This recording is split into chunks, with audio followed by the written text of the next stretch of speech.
പിന്നെ ഒരാൾ പഴയൊരു വിശ്വാസിയാണെന്ന് തോന്നുന്നു, എന്തൊക്കെയോ ആശയമൊക്കെ പറയുന്നുണ്ട്, ചേട്ടൻ ഒന്ന് കണ്ടു നോക്കൂ എന്ന് പറഞ്ഞ് എന്നെ നിർബന്ധം. ഞാൻ പറഞ്ഞു ഞാൻ കാണില്ലെന്ന് എത്ര പ്രാവശ്യം പറഞ്ഞു, എന്നിട്ട് എന്നെ എന്തിനാ ആശയം എന്നും പറഞ്ഞ് ഒരു പഴയ കാര്യങ്ങളൊക്കെ പറയുമ്പോൾ ഞാനൊക്കെ ആശയം പറയാൻ പാടില്ല, ഇതിന് ഇയാൾക്ക് എന്ത് യോഗ്യത, ഈ ശ്രീജിത്തിന് എന്ത് യോഗ്യത, അല്ലെങ്കിൽ ശ്രീജിത്ത് ആരാണ്, എൻ്റെ ആശയുടെയും ഒരു വിവാഹത്തിനെ ബന്ധപ്പെടുത്തി അവർ മാതൃകാപരമല്ലെന്നൊക്കെ പറയുമ്പോൾ ശരി, അത് നമ്മുടെ കാര്യം വിട്ടേക്കും. പക്ഷേ ഇതുപോലെ എത്രയോ മാതൃകാപരമായിട്ടുള്ള ഗൃഹസ്ഥാശ്രമികളും സന്യാസി വര്യന്മാരും നമ്മളെ ഇങ്ങനെ മനസ്സ് ഡിസ്റ്റർബ് ചെയ്യണം. അപ്പം നമുക്ക് ഭൗതികമായിട്ടുള്ള ആഗ്രഹങ്ങളുടെ പുറകെ അങ്ങ് ഒരു അഭിനിവേശത്തോടെ പോകാൻ കഴിഞ്ഞില്ല. എന്നിട്ട് ഇവർ ചോദിക്കുന്നത് എങ്ങനെയാണ്, ഇങ്ങനെ ഒരാളുടെ കൂടെ ഞാൻ ജീവിക്കുന്നത്, എൻ്റെ കാര്യം കഷ്ടമാണ് എന്നൊക്കെ ഉള്ള രീതിയിലാണ് പറയുന്നത്. ഞാനിങ്ങനെ ചിന്തിക്കുമ്പോൾ എനിക്ക് ഒരുപാട് പല രീതിയിലുള്ള ആധ്യാത്മിക അനുഭൂതി വന്നു, ദർശനങ്ങൾ വന്നു, ക്ലാരിറ്റി വന്നു. പലപ്പോഴും ഈ ശാന്തിയും ആനന്ദവും സന്തോഷത്തിൻ്റെ ഒക്കെ ഒരവസ്ഥയിലേക്ക് വരുന്നു. പക്ഷേ ഇതിനിടയിലും പലപ്പോഴും എനിക്ക് സംശയങ്ങളും വരുന്നു ചില കാര്യങ്ങളെക്കുറിച്ച്. ഇപ്പോൾ സ്വാമിയെക്കുറിച്ച് സംസാരിച്ചപ്പോൾ ആശ്രമത്തിന് വേണ്ടി ഒരുപാട് കാര്യങ്ങൾ ഇങ്ങനെ ആത്മാർത്ഥമായിട്ട് ഒരുപാട് പ്രവർത്തനങ്ങളും എല്ലാം ചെയ്യുന്ന അദ്ദേഹത്തെക്കുറിച്ച് സ്ത്രീ ഒരു മാന്യത ഇല്ലാതെ സംസാരിച്ചതുപോലെ തോന്നി എന്ന് ചിലർ പറഞ്ഞു.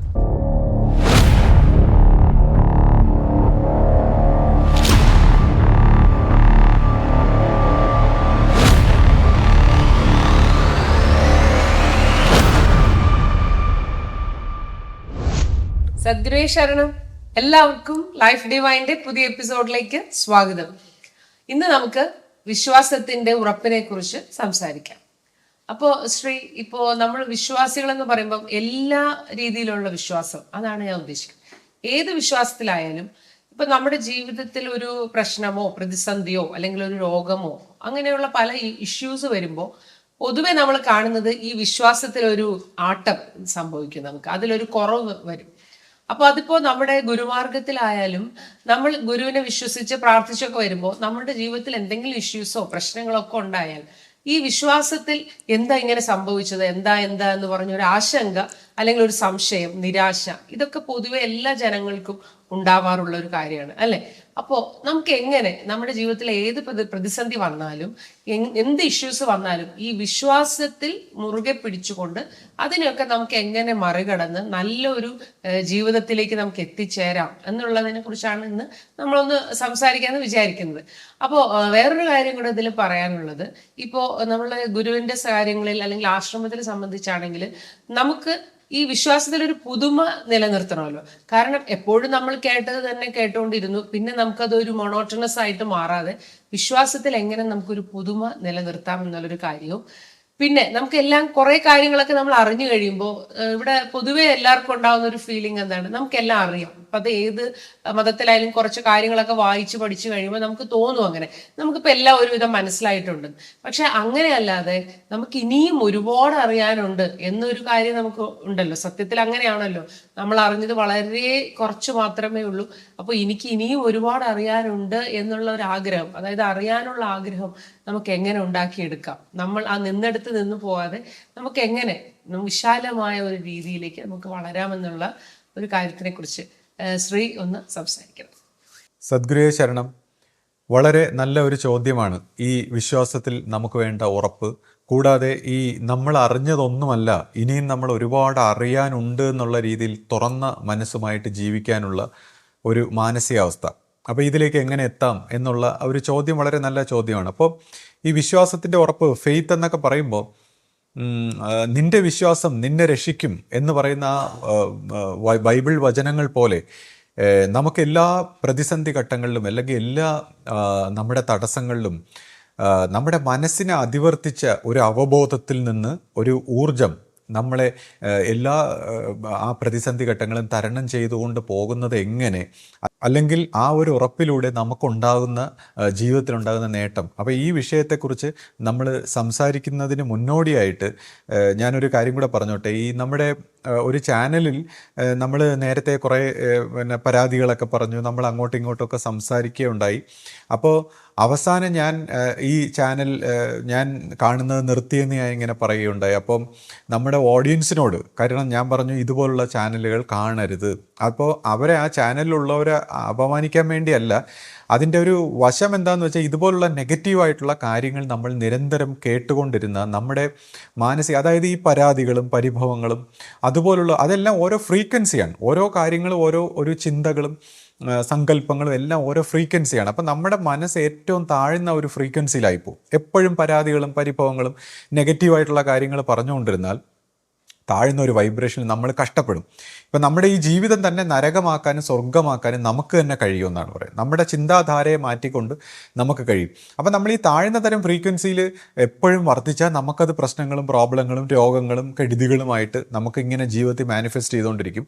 എന്നാൽ നമ്മൾ നമ്മുടെ മനസ്സിനെ ഇങ്ങനെ വൈബ്രേഷനെ ഉയർത്തിയാൽ, നല്ല നല്ല ഭക്തി, സ്നേഹം, ഗ്രാറ്റിറ്റ്യൂഡ് ഇതുപോലുള്ള വൈബ്രേഷനിലേക്ക് നമ്മുടെ മനസ്സിനെ ഉയർത്തിയാൽ നമുക്ക് സന്തോഷവും സമാധാനവും നമ്മുടെ ആഗ്രഹങ്ങളൊക്കെ നമ്മുടെ മനസ്സിലൂടെ നമ്മുടെ ഹൃദയത്തിലൂടെ അത് ഈ പ്രപഞ്ചത്തിലേക്ക് വ്യാപിച്ച് നമ്മൾ ആഗ്രഹിക്കുന്ന കാര്യങ്ങളൊക്കെ നമുക്ക് അനുകൂലമായി പരിണമിക്കണമെങ്കിൽ നമ്മുടെ മനസ്സിനെ നമ്മൾ പോസിറ്റീവാക്കി വെക്കണം.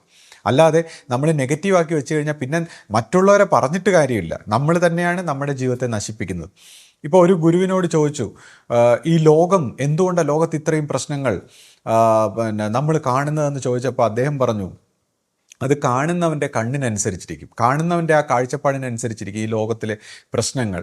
അയാളുടെ ഒരു വൈബ്രേഷൻ, അയാളുടെ മനസ്സ് ശുദ്ധമായി കഴിഞ്ഞാൽ അയാൾക്ക് നല്ലതായിട്ട് തോന്നും. അതേപോലെ അയാളുടെ മനസ്സ് നെഗറ്റീവായി കഴിഞ്ഞാൽ അദ്ദേഹത്തിന് ലോകം മോശമായിട്ട് തോന്നും. അപ്പോൾ ശിഷ്യൻ ചോദിക്കും, പക്ഷേ എന്നാലും നമുക്ക് ഒരുപാട് ഇപ്പോൾ കെടുതികളും പ്രശ്നങ്ങളും ഒരുപാട് നെഗറ്റീവായിട്ടുള്ള കാര്യങ്ങൾ ഇങ്ങനെ കൂടിക്കൂടി വരികയില്ലേ? അപ്പോൾ അദ്ദേഹം പറഞ്ഞു, അത് ഇങ്ങനെ കൂടിക്കൂടി വരുന്നത് അതും അവസാനം ഏറ്റവും പ്രശ്നങ്ങൾ കൂടിക്കൂടി വരികയാണെങ്കിൽ അത്രയും നല്ലത് വരാൻ പോകുന്നതിൻ്റെ ലക്ഷണമാണ്.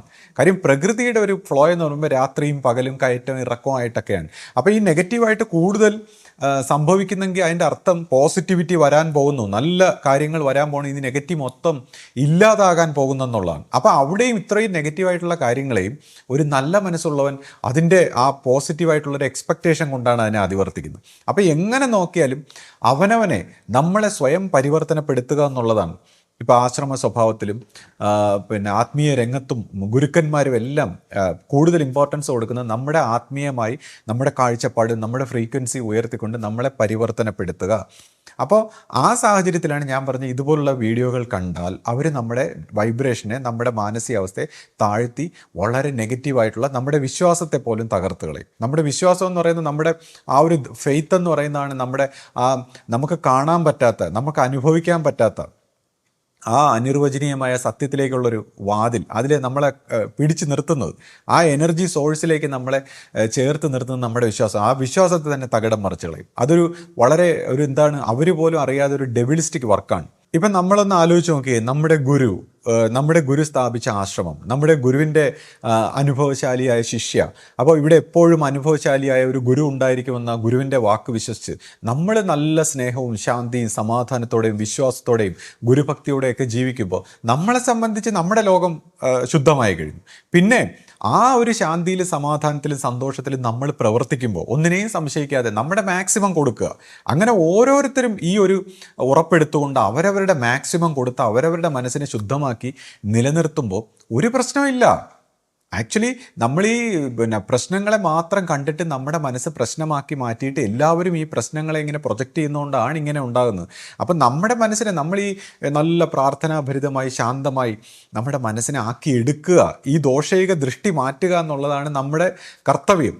അപ്പം ഇതിനാണ് നമ്മളെ ഗുരു സഹായിക്കുന്നത്. ഈ ഗുരുദർശനം കൊണ്ട്, സത്സംഗം കൊണ്ട് നിരന്തരമായിട്ട് നമ്മൾ ഈ സത്സംഗത്തിലൂടെയൊക്കെ പരിവർത്തിക്കുമ്പോൾ നമ്മുടെ മനസ്സിന് ആന്തരികമായിട്ടൊരു പരിണാമം വരികയാണ്. അതേസമയം സത്സംഗത്തിന് വരുന്നവർ ഇതിൻ്റെ ഒരു നെഗറ്റീവ് വശം എന്താണെന്ന് വെച്ചാൽ സംശയത്തോടെ നെഗറ്റീവായിട്ടും വരുമ്പോൾ അത് ആംപ്ലിഫൈ ചെയ്യുകയും ചെയ്യും. അപ്പോൾ ഇതൊക്കെ ഒരു സയൻസാണ്. കാര്യം നമ്മൾ തന്നെ നമ്മുടെ മനസ്സിനെ ആംപ്ലിഫൈ ചെയ്യുന്ന ഈ ഗുരുവിൽ നിന്നുള്ള ആ എനർജി ഊർജ്ജം സ്വീകരിച്ചുകൊണ്ട് നമ്മൾ ആംപ്ലിഫൈ ചെയ്യണമെങ്കിൽ നല്ല സൽചിന്തകളായിട്ട്, അതാണ് ഈ സത്സംഗത്തിന് ഗുരുദർശനത്തിനൊക്കെ വരുമ്പോൾ നമ്മൾ കുറേ നേരം ഗുരുക്കന്മാരെ പണ്ടൊക്കെ സംസാരിപ്പിക്കും. ആദ്യം ഈ ഗുരുമഹിമ എന്താണ്, ഇതൊരു ജ്യോത്സ്യനെ പോലെ എന്തെങ്കിലും കാര്യം ചോദിക്കുന്ന സ്ഥലമല്ല, ഇത് ഒരു സത്സംഗമാണ്. അപ്പോൾ ഇവിടെ ഗുരുവിനെ ഇത്രയും വലിയ ആ ദൈവികമായിട്ടുള്ളൊരു സന്നിധിയിൽ പോകുമ്പോൾ എങ്ങനെ നമ്മളെ മനസ്സിനെ പരിവർത്തനപ്പെടുത്തണം, എങ്ങനെ ശാന്തമായി ഈ ഊർജ്ജത്തെ നമ്മൾ സ്വീകരിക്കണം, അതൊരു ശാസ്ത്രമാണ്. അങ്ങനെ ആ ഊർജ്ജത്തെ സ്വീകരിച്ച് നമ്മളെ പരിവർത്തനപ്പെടുത്തി എടുത്തുകൊണ്ട് നമ്മൾ പോകണം. അതാണ് നമ്മുടെ കർത്തവ്യം. എന്നിട്ട് പിന്നെ നമ്മൾ ആ വൈബ്രേഷൻ നിലനിർത്തണം. ഇപ്പോൾ പണ്ട് ഇങ്ങനെ പറയും, ഗുരുക്കന്മാരോടൊപ്പം സ്ഥിരമായിട്ട് നിൽക്കുന്നവർ, അതായത് ഉയർന്ന ശിഷ്യന്മാരല്ലെങ്കിൽ വളരെ ആത്മീയമായി ഉയർന്ന ശിഷ്യന്മാരല്ലെങ്കിൽ ഗുരുക്കന്മാരോടൊപ്പം നിൽക്കുന്നവർക്കായിരിക്കും ഗുരുവിനെ ഏറ്റവും മിസ് ചെയ്യുന്നത്. കാരണം നിരന്തരമായിട്ട് അവർ ഈ ഫ്രീക്വൻസി ഇങ്ങനെ കിട്ടിക്കൊണ്ടിരിക്കുമ്പോൾ അവരെ സംബന്ധിച്ച് പുതുമയൊന്നും ഉണ്ടാവില്ല. അപ്പോൾ നമ്മുടെ ഈ ചുറ്റുവട്ടത്തുള്ളവരുടെ ഒരു ഭക്തിഭാവന പോകും. ഈ ഭക്തിഭാവന, ബഹുമാനം എന്നൊക്കെ പറയുന്നത് ഈ ഒരു മാനസിക നിലയിൽ വരുമ്പോഴാണ് നമുക്കിത് സ്വീകരിക്കാം, നമ്മുടെ ഉള്ളു തുറക്കുന്നത്. അപ്പോൾ ഇതുമൊക്കെ ഒരു ശാസ്ത്രമാണ്. അപ്പോൾ നമ്മൾ ആ ഒരു ഭാവന നമ്മൾ റേസ് ചെയ്ത് കൊണ്ടുവന്നില്ലെങ്കിൽ, നമ്മൾ നിരന്തരം നമ്മുടെ ഒരു ശ്രദ്ധ കൊണ്ട്, ഭക്തി കൊണ്ട് നമ്മൾ ഈ ബഹുമാനവും ആദരവും ഒക്കെ നിലനിർത്തി വിശ്വാസമൊക്കെ കൊണ്ടുവച്ച് നമ്മുടെ ഹൃദയത്തിനെ തുറന്നു വെച്ചില്ലെങ്കിൽ നമ്മൾ ഈ ഗുരുവിൻ്റെ എനർജി കിട്ടില്ല, നമുക്ക് അതങ്ങ് തട്ടിത്തെറിച്ചു പോകും. അതുകൊണ്ടാണ് നമ്മൾ ഇത്രയും അധികം ഗുരുക്കന്മാരുടെ മുമ്പേയൊക്കെ ചെല്ലുമ്പോൾ ഇങ്ങനെ കുമ്പിട്ട് വിനയപ്പെട്ട് നിൽക്കണമെന്ന് പറയുന്നതിൻ്റെ കാരണം നമ്മുടെ ആറ്റിറ്റ്യൂഡിലൂടെയാണ് നമുക്ക് ആ എനർജി കിട്ടുന്നതും നമ്മുടെ ആന്തരികമായി നമ്മുടെ ബുദ്ധിയായും കഴിവായും ശക്തിയായും നമ്മുടെ എല്ലാമായിട്ട് ഇതങ്ങ് പരിണമിക്കുന്നത്. ഈ ഊർജ്ജം, ഈ ഗുരുവിൽ നിന്ന് സ്വീകരിക്കുന്ന ഊർജ്ജം അതേസമയം സംശയമായിട്ടും വളരെ നെഗറ്റീവായിട്ടുള്ള രീതിയിൽ വരുമ്പോഴോ അതിനനുസരിച്ച് ചിലപ്പോൾ ആംപ്ലിഫൈ ചെയ്യാറുണ്ട്. ഇപ്പോൾ ഗുരുക്കന്മാരുടെ അടുത്തൊക്കെ വരുമ്പോൾ നമ്മുടെ പല പ്രശ്നങ്ങളും ഇമ്മീഡിയറ്റ് ആയിട്ട് മാറും. ചിലപ്പോൾ നമ്മുടെ രോഗങ്ങൾ പോലും അത്ഭുതകരമായിട്ട് ചിലർക്ക് മാറുന്നതായിട്ടൊക്കെ അനുഭവം ഉണ്ടാവും. കാരണം ഈ ഊർജ്ജം ആ രീതിയിൽ നമ്മൾ വിശ്വാസത്തെ ബലപ്പെടുത്തി കൊണ്ടുവന്നാൽ ഈ ഊർജ്ജം എന്ത് അത്ഭുതങ്ങളും സാധിക്കും എന്നുള്ളതാണ്. പക്ഷേ ഈ വൈബ്രേഷൻ നമ്മൾ നിലനിർത്തണം എന്നുള്ളതാണ്. ഈ വൈബ്രേഷൻ നിലനിർത്താൻ പക്ഷേ നമ്മുടെ ഈ ശരീര മനസ്സുകളായിട്ടുള്ള ഈ പ്രോഗ്രാം നമ്മൾ തെറ്റിച്ചു കളയും. നമ്മൾ രോഗം കുറച്ച് മാറി ആശ്വാസമൊക്കെ കിട്ടിയാലും ഒത്തിരി കഴിയുമ്പോൾ നമ്മൾ ഈ മെമ്മറി കൊണ്ടുവന്ന് നമ്മൾ പഴയ പോലെ രോഗിയായി മാറും. അപ്പോൾ ഇതുകൊണ്ടാണ് ഈ ശ്രദ്ധാഭക്തി വളരെ ശ്രദ്ധയോടെ, വളരെ വിനയത്തോടെ, ഗ്രാറ്റിറ്റ്യൂഡോടുകൂടി, ഈ ഭക്തിയോടുകൂടി ഈ വൈബ്രേഷൻ നിലനിർത്തണം. ഈ ഗുരുക്കന്മാരിൽ നിന്ന് നേടുന്ന വൈബ്രേഷൻ നമ്മൾ നിലനിർത്തണം. ആ ഉയർന്ന, അതാണ് നമ്മുടെ കർത്തവ്യം. അത് നിലനിർത്താതിരുന്നതിന് ശേഷം പിന്നെ നമ്മൾ പരാതിയൊന്നും പറഞ്ഞിട്ടൊരു കാര്യമില്ല. എല്ലാം പോയി, എല്ലാം നെഗറ്റിവിറ്റി എന്നൊക്കെ പറഞ്ഞ് പരാതി പറഞ്ഞിട്ട് കാര്യമില്ല. അതുകൊണ്ടാണ് ഞാൻ പറഞ്ഞത് ഇതുപോലുള്ള നെഗറ്റീവായിട്ടുള്ള ചാനലൊന്നും കാണാതെ നമ്മൾ നമ്മുടെ പോസിറ്റീവായിട്ട് മാറണം.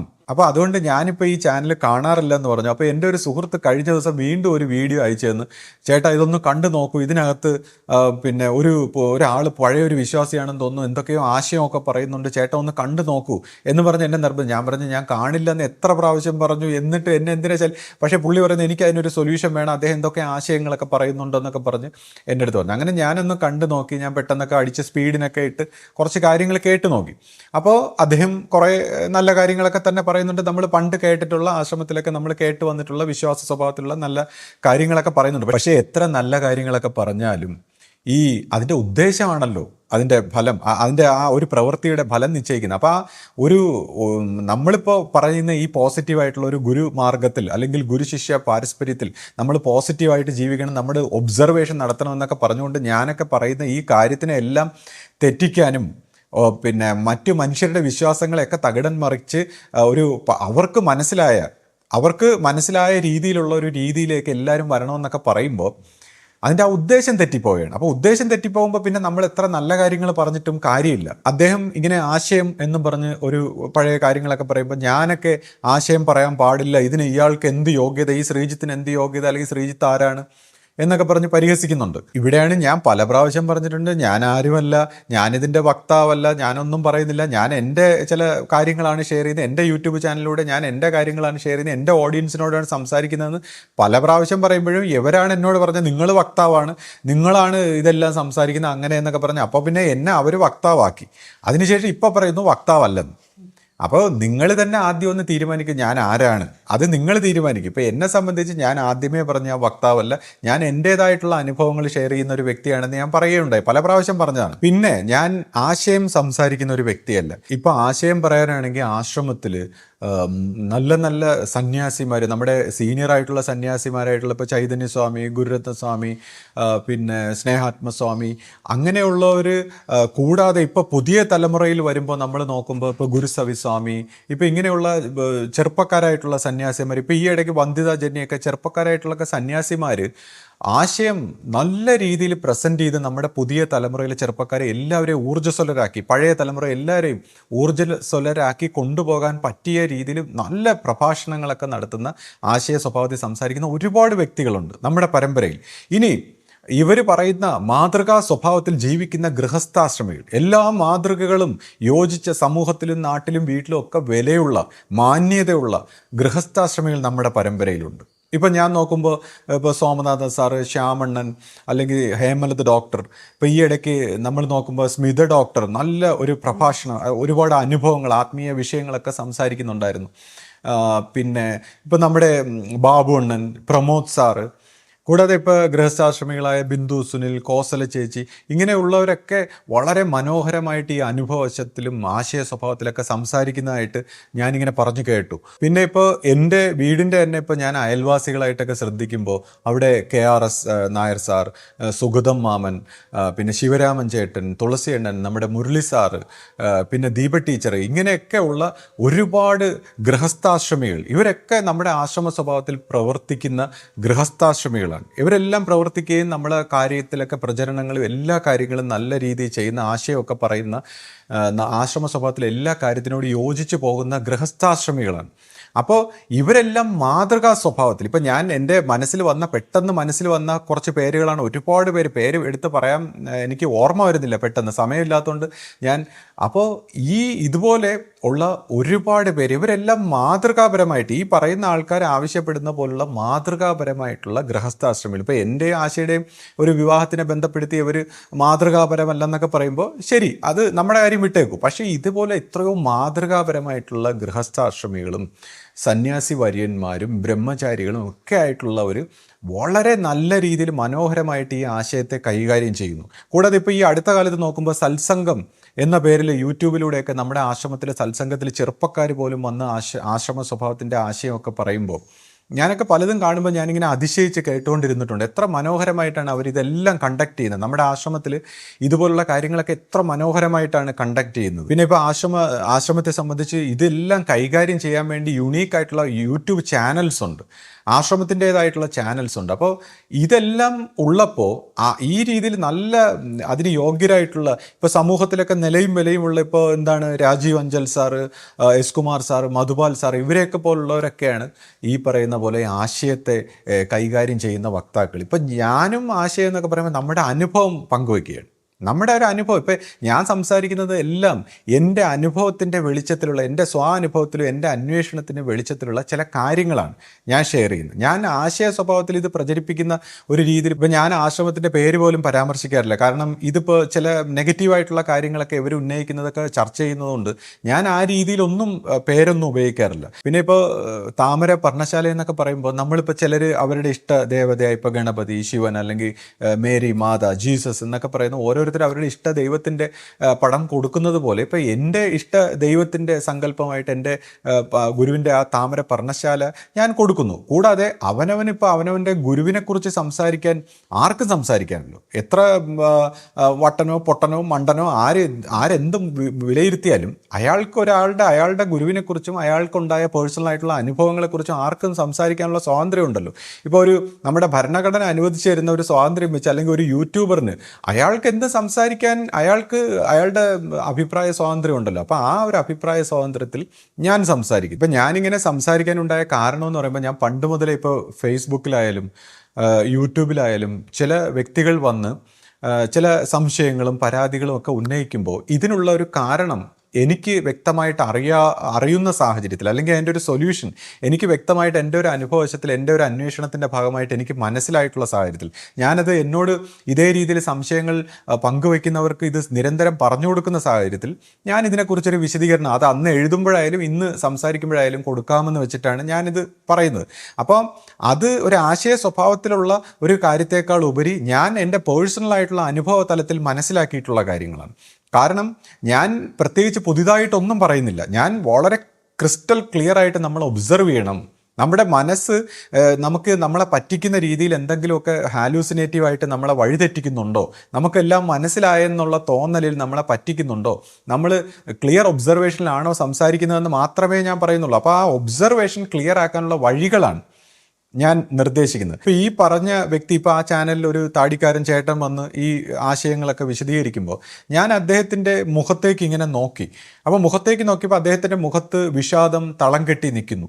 അപ്പോൾ അദ്ദേഹത്തിന് ഈ പറയുന്ന ഒരു ആശയം കൊണ്ട് അദ്ദേഹത്തിനൊരു ശാന്തിയോ സമാധാനമോ ഉള്ളതായിട്ട് എനിക്ക് അദ്ദേഹത്തിൻ്റെ മുഖത്തും തോന്നില്ല. കൂടാതെ അദ്ദേഹം ഒരു സ്ഥിരം മദ്യപാനിയാണോ എന്ന് പോലെ എനിക്ക് തോന്നുന്നു. കാരണം ആ അദ്ദേഹത്തിൻ്റെ ഒരു മുഖഭാവത്തു നിന്നും അദ്ദേഹം പ്രസൻറ്റ് ചെയ്യുന്ന രീതിയും കണ്ടപ്പോൾ എനിക്ക് അങ്ങനെയാണ് തോന്നിയത്. അപ്പം അങ്ങനെയുള്ള നമുക്ക് പോലും ശാന്തി കിട്ടാത്ത, നമുക്ക് പോലും ഒരു സാറ്റിസ്ഫാക്ഷൻ ഇല്ലാത്ത കാര്യങ്ങൾ നമ്മൾ മറ്റുള്ളവരടുത്ത് പറഞ്ഞു കൊടുക്കുമ്പോൾ അതിൻ്റെ ഒരു നെഗറ്റീവായിട്ടുള്ളൊരു വശം, കൂടാതെ ഇപ്പോൾ നമ്മൾ വായിച്ച് മനസ്സിലാക്കിയ അല്ലെങ്കിൽ ചിന്തിച്ച് മനസ്സിലാക്കിയ ആശയങ്ങളും സ്വഭാവങ്ങളും നമ്മുടെ ഒരു താത്വികമായിട്ടുള്ള അവലോകനങ്ങളും ആണോ, അതോ യഥാർത്ഥ അനുഭവ സ്വഭാവത്തിൽ നമ്മൾ പോകേണ്ടത് എങ്ങനെയാണെന്നാണോ ഓരോരുത്തരുടെ അടുത്ത് പറഞ്ഞു കൊടുക്കേണ്ടത്? ഇപ്പം ഞാൻ ഈ പറയുന്ന കാര്യങ്ങൾ വിശ്വസിക്കാനല്ല അല്ലെങ്കിൽ അംഗീകരിക്കാനല്ല, നമ്മളൊരു ക്ലിയർ ഒബ്സർവേഷൻ എങ്ങനെ ഉണ്ടാക്കാമെന്നുള്ളതാണ്. അപ്പോൾ ഈ ക്ലിയർ ഒബ്സർവേഷൻ ഉണ്ടാക്കണമെങ്കിൽ ഒന്നാമതായി ഈ മേഖലയിൽ ഒരുപാട് സഞ്ചരിച്ചിട്ടുള്ളവരായിരിക്കണം. അതായത് ഈ പറയുന്ന ആശയ സ്വഭാവത്തിലൊക്കെ നമ്മൾ ജീവിച്ച് നമ്മൾ കർമ്മം ചെയ്തു, വർഷങ്ങൾ കർമ്മം ചെയ്തു, പ്രവർത്തിച്ചു, പ്രാർത്ഥിച്ചു, നമ്മളെ കൊണ്ട് ചെയ്യാൻ പറ്റുന്ന സകലതും ചെയ്തു. പക്ഷേ എന്നിട്ടും നമുക്കൊരു ശാന്തിയോ സമാധാനമോ, അല്ലെങ്കിൽ നമുക്കൊരു നിരാശ വരുന്നു, അല്ലെങ്കിൽ നമുക്ക് സംശയം വരുന്നു, അല്ലെങ്കിൽ നമുക്ക് കൺഫ്യൂഷൻ വരുന്നു, അല്ലെങ്കിൽ നമ്മൾ ഈ വിശ്വസിക്കുന്ന കാര്യങ്ങൾ ശരിയാണോ എന്ന് പോലും നമുക്ക് തോന്നുന്നു.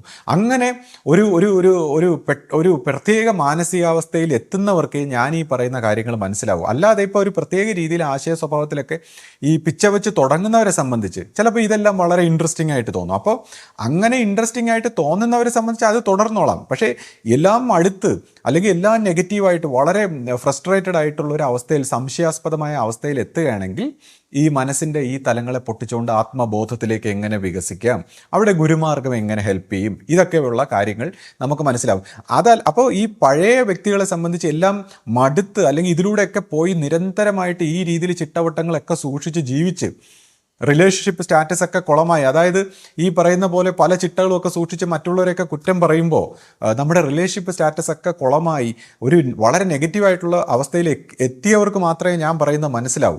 പിന്നെ കൂടാതെ ചെറുപ്പക്കാർക്ക്, ഇപ്പം ഞാൻ പറയുന്ന രീതിയിലുള്ള എൻ്റെ അനുഭവ സ്വഭാവത്തിലുള്ള കാര്യങ്ങൾ ചെറുപ്പക്കാർക്ക് മനസ്സിലാവും. കാരണം ചെറുപ്പക്കാരെ സംബന്ധിച്ച് നമ്മൾ ഈ ശാസ്ത്രീയമായ ഒരു സ്വഭാവത്തിൽ ഇപ്പോൾ ഒരു കമ്പ്യൂട്ടർ സോഫ്റ്റ്വെയർ പ്രോഗ്രാമിനെ വെച്ചുകൊണ്ടും അല്ലെങ്കിൽ ഈ കോൺഷ്യസ്, സബ് കോൺഷ്യസ്, അൺകോൺഷ്യസ് ആയിട്ടുള്ള തലങ്ങളെയൊക്കെ ഉണർത്തിയെടുത്തുകൊണ്ട് ജീവിതത്തിൽ എങ്ങനെ വിജയിക്കാം എന്നൊക്കെയുള്ള കാര്യങ്ങൾ പറയുമ്പോൾ അവരുടെ ഫ്രസ്ട്രേഷനും അവരുടെ ഒരുപാട് ഫ്രസ്ട്രേറ്റഡ് ആയിട്ടൊക്കെയുള്ള പുതിയ തലമുറയെ സംബന്ധിച്ച് ഒരു ഹാപ്പിനെസ് മൂഡിലേക്ക് സ്വയം എങ്ങനെ പരിണമിക്കാം എന്നൊക്കെയുള്ള വശങ്ങൾ ഞാൻ പറയുന്ന ചെറുപ്പക്കാർക്കും മനസ്സിലാവും. ഇപ്പോൾ ഈ താടിക്കാരൻ ചേട്ടനെ വിളിച്ചുകൊണ്ട് വന്ന് എനിക്കെതിരെ സംസാരിക്കുമ്പോൾ എനിക്ക് മനസ്സിലായത് എന്താണെന്ന് വെച്ചാൽ, ഞാൻ നേരത്തെ സംസാരിച്ച ചില വീഡിയോയുടെ രംഗങ്ങളൊക്കെ കണ്ടിട്ട് തെറ്റിദ്ധരിച്ചിട്ടാണോ ഇദ്ദേഹത്തെ വിളിച്ചുകൊണ്ട് വന്നത്. അതായത് ഞാനിങ്ങനെ ഒരു വീഡിയോയിൽ വന്ന അബദ്ധത്തിന് എൻ്റെ ആ ഒരു നിരന്തരമായിട്ട് ഒരേ കാര്യങ്ങൾ ഇങ്ങനെ പറഞ്ഞ് അതിൻ്റെ ഒരു ദേഷ്യവും എല്ലാം കൂടെ വന്നിട്ട് ഞാനിതെല്ലാം കൂടെ നിരാശയായി എന്നൊക്കെ പറഞ്ഞു ഞാൻ ചിലപ്പോൾ നിർത്തിക്കൊണ്ട് പോകുന്നു എന്നൊക്കെയുള്ള ചില പരിഭവങ്ങളൊക്കെ പറയുമ്പോൾ, അപ്പോൾ ആ സാഹചര്യത്തിൽ ഞാൻ പറയുകയുണ്ടായി, നമ്മുടെ ചില ബുദ്ധിമാന്മാരായിട്ടുള്ള ചില സുഹൃത്തുക്കളുണ്ട്, അവരുടെയൊക്കെ ആറ്റിറ്റ്യൂഡാണ് നമ്മളെ വിഷമിപ്പിക്കുന്നത് എന്നൊക്കെ പറഞ്ഞപ്പോൾ ചിലപ്പോൾ ഇനി ധരിച്ചാൽ എന്തോ, ചിലപ്പോൾ ഈ താത്വികന്മാരായിട്ടുള്ള ബുദ്ധിജീവികളായിട്ടുള്ള ആൾക്കാരൊക്കെ വന്ന് അതുപോലെയൊക്കെ രീതിയിൽ എന്തെങ്കിലുമൊക്കെ സംസാരിച്ചാൽ ചിലപ്പോൾ നമുക്ക് വിഷമമാകുമെന്ന് വിചാരിച്ചിട്ട് നമ്മളെ വിഷമിപ്പിക്കാനുള്ള ഒരു ക്രൂര വിനോദത്തിൻ്റെ ഭാഗമായിട്ടാണോ ഇങ്ങനെയുള്ള വീഡിയോ ഇറക്കുന്നത്. അപ്പോൾ ഏതായാലും ഞാൻ എൻ്റെ സുഹൃത്തിനോട് പറഞ്ഞു, ഇത് ആക്ച്വലി നമുക്കെതിരെ ഒന്നും അല്ല, ഇത് അവരുടെ കൂടെയുള്ള അനുയായികളെ പിടിച്ചു നിർത്താനുള്ള ഒരു പരിശ്രമമാണ്. അവർക്ക് അവരുടെ കൂടെ ഉള്ളവരെ പിടിച്ചു നിർത്തേണ്ട ആവശ്യമുണ്ടല്ലോ, അവർക്ക് വേണ്ടിയാണ് ഇതെല്ലാം സംസാരിക്കുന്നത്, അല്ലാതെ നമുക്ക് വേണ്ടിയൊന്നും അല്ല, നമുക്കെതിരായിട്ടൊന്നും ആയിരിക്കണമെന്നില്ല. ഇനിയിപ്പോൾ അഥവാ ഇപ്പോൾ എന്നെ ബുദ്ധിപരമായിട്ടൊക്കെ അല്ലെങ്കിൽ ഇതേപോലെയൊക്കെയുള്ള കാര്യങ്ങളൊന്ന് സംസാരിച്ച് എന്നെ വിഷമിപ്പിക്കാമെന്ന് കരുതുകയാണെങ്കിൽ, ഇപ്പോൾ ഒന്നാമത്തെ കാര്യം, ഞാനിങ്ങനെ സംസാരിക്കുമ്പോൾ അങ്ങ് സംസാരിച്ച് പോകുന്നതാണ്. ചില കാര്യങ്ങൾ ഈ നിമിഷത്തിൽ നമ്മൾ തീവ്രമായിട്ട് സംസാരിച്ച് പോകുന്നത്. അല്ലാതെ ഇപ്പോൾ എന്ത് തരം വിഷമങ്ങളായാലും നമ്മൾ ഒരു ദിവസം ഉറക്കം എഴുന്നേറ്റ് കഴിയുമ്പോൾ അത് മാറും. പിന്നെ അല്ലാതെ നമ്മളെന്ന് പറഞ്ഞാൽ മെഡിറ്റേറ്റീവായിട്ട് പോകുമ്പോൾ നമ്മൾ മനസ്സിലിപ്പോൾ ഇങ്ങനെ പല നിരാശകളോ വിഷമങ്ങളോ ഒക്കെ വന്നാൽ പോലും നമ്മുടെ ഈ ഉൾബോധത്തിൽ നിന്ന്, നമ്മുടെ ഈ ആന്തരികമായ ഇൻസൈറ്റിൽ നിന്ന് നമുക്ക് എന്തൊക്കെ ചെയ്യാൻ തോന്നുന്നോ, ഇൻസ്പിറേഷൻ ഉണ്ടാകുന്നോ, നമ്മളത് ചെയ്യുകയാണ്. അല്ലാതെ ഇപ്പോൾ ഈ വിഷമങ്ങളും മറ്റ് നിരാശകളും ഇതെല്ലാം ടെമ്പററി ആയിട്ടുള്ള മനസ്സിൻ്റെ കാർമേഘങ്ങൾ പോലുള്ള ചിന്തകളാകുമ്പോൾ നമ്മുടെ ആന്തരികമായ പ്രസരിപ്പും ആനന്ദവും സന്തോഷവും സ്നേഹവും അതാണല്ലോ നമ്മുടെ നിത്യസത്യം. അപ്പോൾ ആ നിത്യസത്യമായിട്ടുള്ള സ്വഭാവത്തിൽ നിന്ന് ഓരോ മൊമെൻറ്റിലും നമ്മളെ കൊണ്ട് എന്ത് ചെയ്യിപ്പിക്കുന്നു എന്നുള്ളതാണ്. അപ്പോൾ അതിനനുസരിച്ച് നമ്മൾ ആ ഒരു അലൈൻമെൻറ്റിൽ പോകുമ്പോൾ നമ്മൾ വീഡിയോ എടുക്കണമെന്ന് നമുക്കൊരു ഇമ്പൾസ് വരുമ്പോൾ നമ്മൾ വീഡിയോ എടുക്കുന്നു, സംസാരിക്കുന്നു. അപ്പോൾ അതിനെതിരെ ഇതുപോലുള്ള ആരെങ്കിലുമൊക്കെ കൊണ്ടുവന്ന് സംസാരിപ്പിച്ചാലോ, അല്ലെങ്കിൽ ഇനിയിപ്പോൾ ലോകത്തിലുള്ള ആരെ കൊണ്ടുവന്ന് സംസാരിപ്പിച്ചാലും നമുക്ക് സംസാരിക്കാനുള്ള കാര്യങ്ങൾ നമുക്ക് പറയാതിരിക്കാൻ പറ്റുമോ? നമുക്കിപ്പോൾ മറ്റുള്ളവർ വന്ന് എന്തെങ്കിലുമൊക്കെ പറഞ്ഞാൽ അല്ലെങ്കിൽ എന്തെങ്കിലുമൊക്കെ അധിക്ഷേപിച്ചാൽ നമുക്കത് സ്വീകരിക്കാൻ പറ്റുമോ? ഇപ്പം മറ്റുള്ളവർ എന്ത് തന്നെ പറഞ്ഞാലും നമ്മുടെ ആന്തരിക സത്യത്തിനും നമ്മുടെ ഇൻസ്പിറേഷനും അനുസരിച്ചാണല്ലോ നമ്മൾ ജീവിക്കേണ്ടത്. അപ്പം നമ്മൾ ആ ഒരു സ്പോണ്ടേനിറ്റിയിൽ നമ്മുടെ നമ്മുടെ നമ്മുടെ ഉൾക്കാഴ്ചയ്ക്കനുസരിച്ചാണ് നമ്മൾ സംസാരിക്കുന്നത്. അല്ലാതെ ഇപ്പോൾ മറ്റുള്ള ഈ വ്യക്തികളൊക്കെ വന്ന് ഓരോ കാര്യങ്ങൾ അങ്ങനെയാണ് ഇങ്ങനെയാണ് അല്ലെങ്കിൽ ഇങ്ങനെ ചെയ്യണം അങ്ങനെ ചെയ്യണം എന്നൊക്കെ പറഞ്ഞാൽ നമുക്കത് സ്വീകരിക്കാൻ പറ്റുമോ? ഇപ്പോൾ എന്നെ സംബന്ധിച്ച് നമ്മളിങ്ങനെ ആരെങ്കിലും മനഃപൂർവ്വം വിഷമിപ്പിക്കാനൊക്കെ ശ്രമിക്കുമ്പോൾ നമ്മളെ സംബന്ധിച്ച് അതൊരു പരിഹാസമായിട്ടാണ് തോന്നുന്നത്. കാരണം അവരുടെ ഒരു ബാലിശമായ ഒരു കാഴ്ചപ്പാടാണ് ഞാൻ അതിൽ കാണുന്നത്. പക്ഷേ നമുക്ക് നാച്ചുറലായിട്ടുള്ള വിഷമങ്ങൾ വരാറുണ്ട്, നമ്മുടെ ജീവിതത്തിൽ നമുക്ക് നാച്ചുറലായിട്ടുള്ള വിഷമങ്ങൾ വരാറുണ്ട്. അത് അവയർനെസ്സിൻ്റെ വെളിച്ചത്തിൽ അങ്ങ് പോകാറുണ്ട്. ഇപ്പോൾ ശ്രീരാമന് പോലും എല്ലാ യുഗപുരുഷനായിരുന്നിട്ടും എല്ലാ ജ്ഞാനവും ഉണ്ടായിരുന്നിട്ടും അദ്ദേഹത്തിൻ്റെ ജീവിതത്തിൽ എല്ലാ വിഷമങ്ങളെയും അദ്ദേഹം അഭിമുഖീകരിച്ചു എന്നാണ് പറയുന്നത്. മനസ്സുണ്ടായിരിക്കുന്ന സമയത്തോളം നമുക്ക് വിഷമങ്ങളെല്ലാം ഉണ്ടായിരിക്കും. പക്ഷേ ആ വിഷമങ്ങളിലും ഇപ്പം nobody can hurt an innocent man എന്നാണ് പറയുന്നത്. അതായത് ഒരു ഇന്നസെൻ്റ് ആയിട്ടുള്ള വ്യക്തിയെ ആർക്കും വിഷമിപ്പിക്കാനും ഹേർട്ട് ചെയ്യാനും പറ്റില്ല.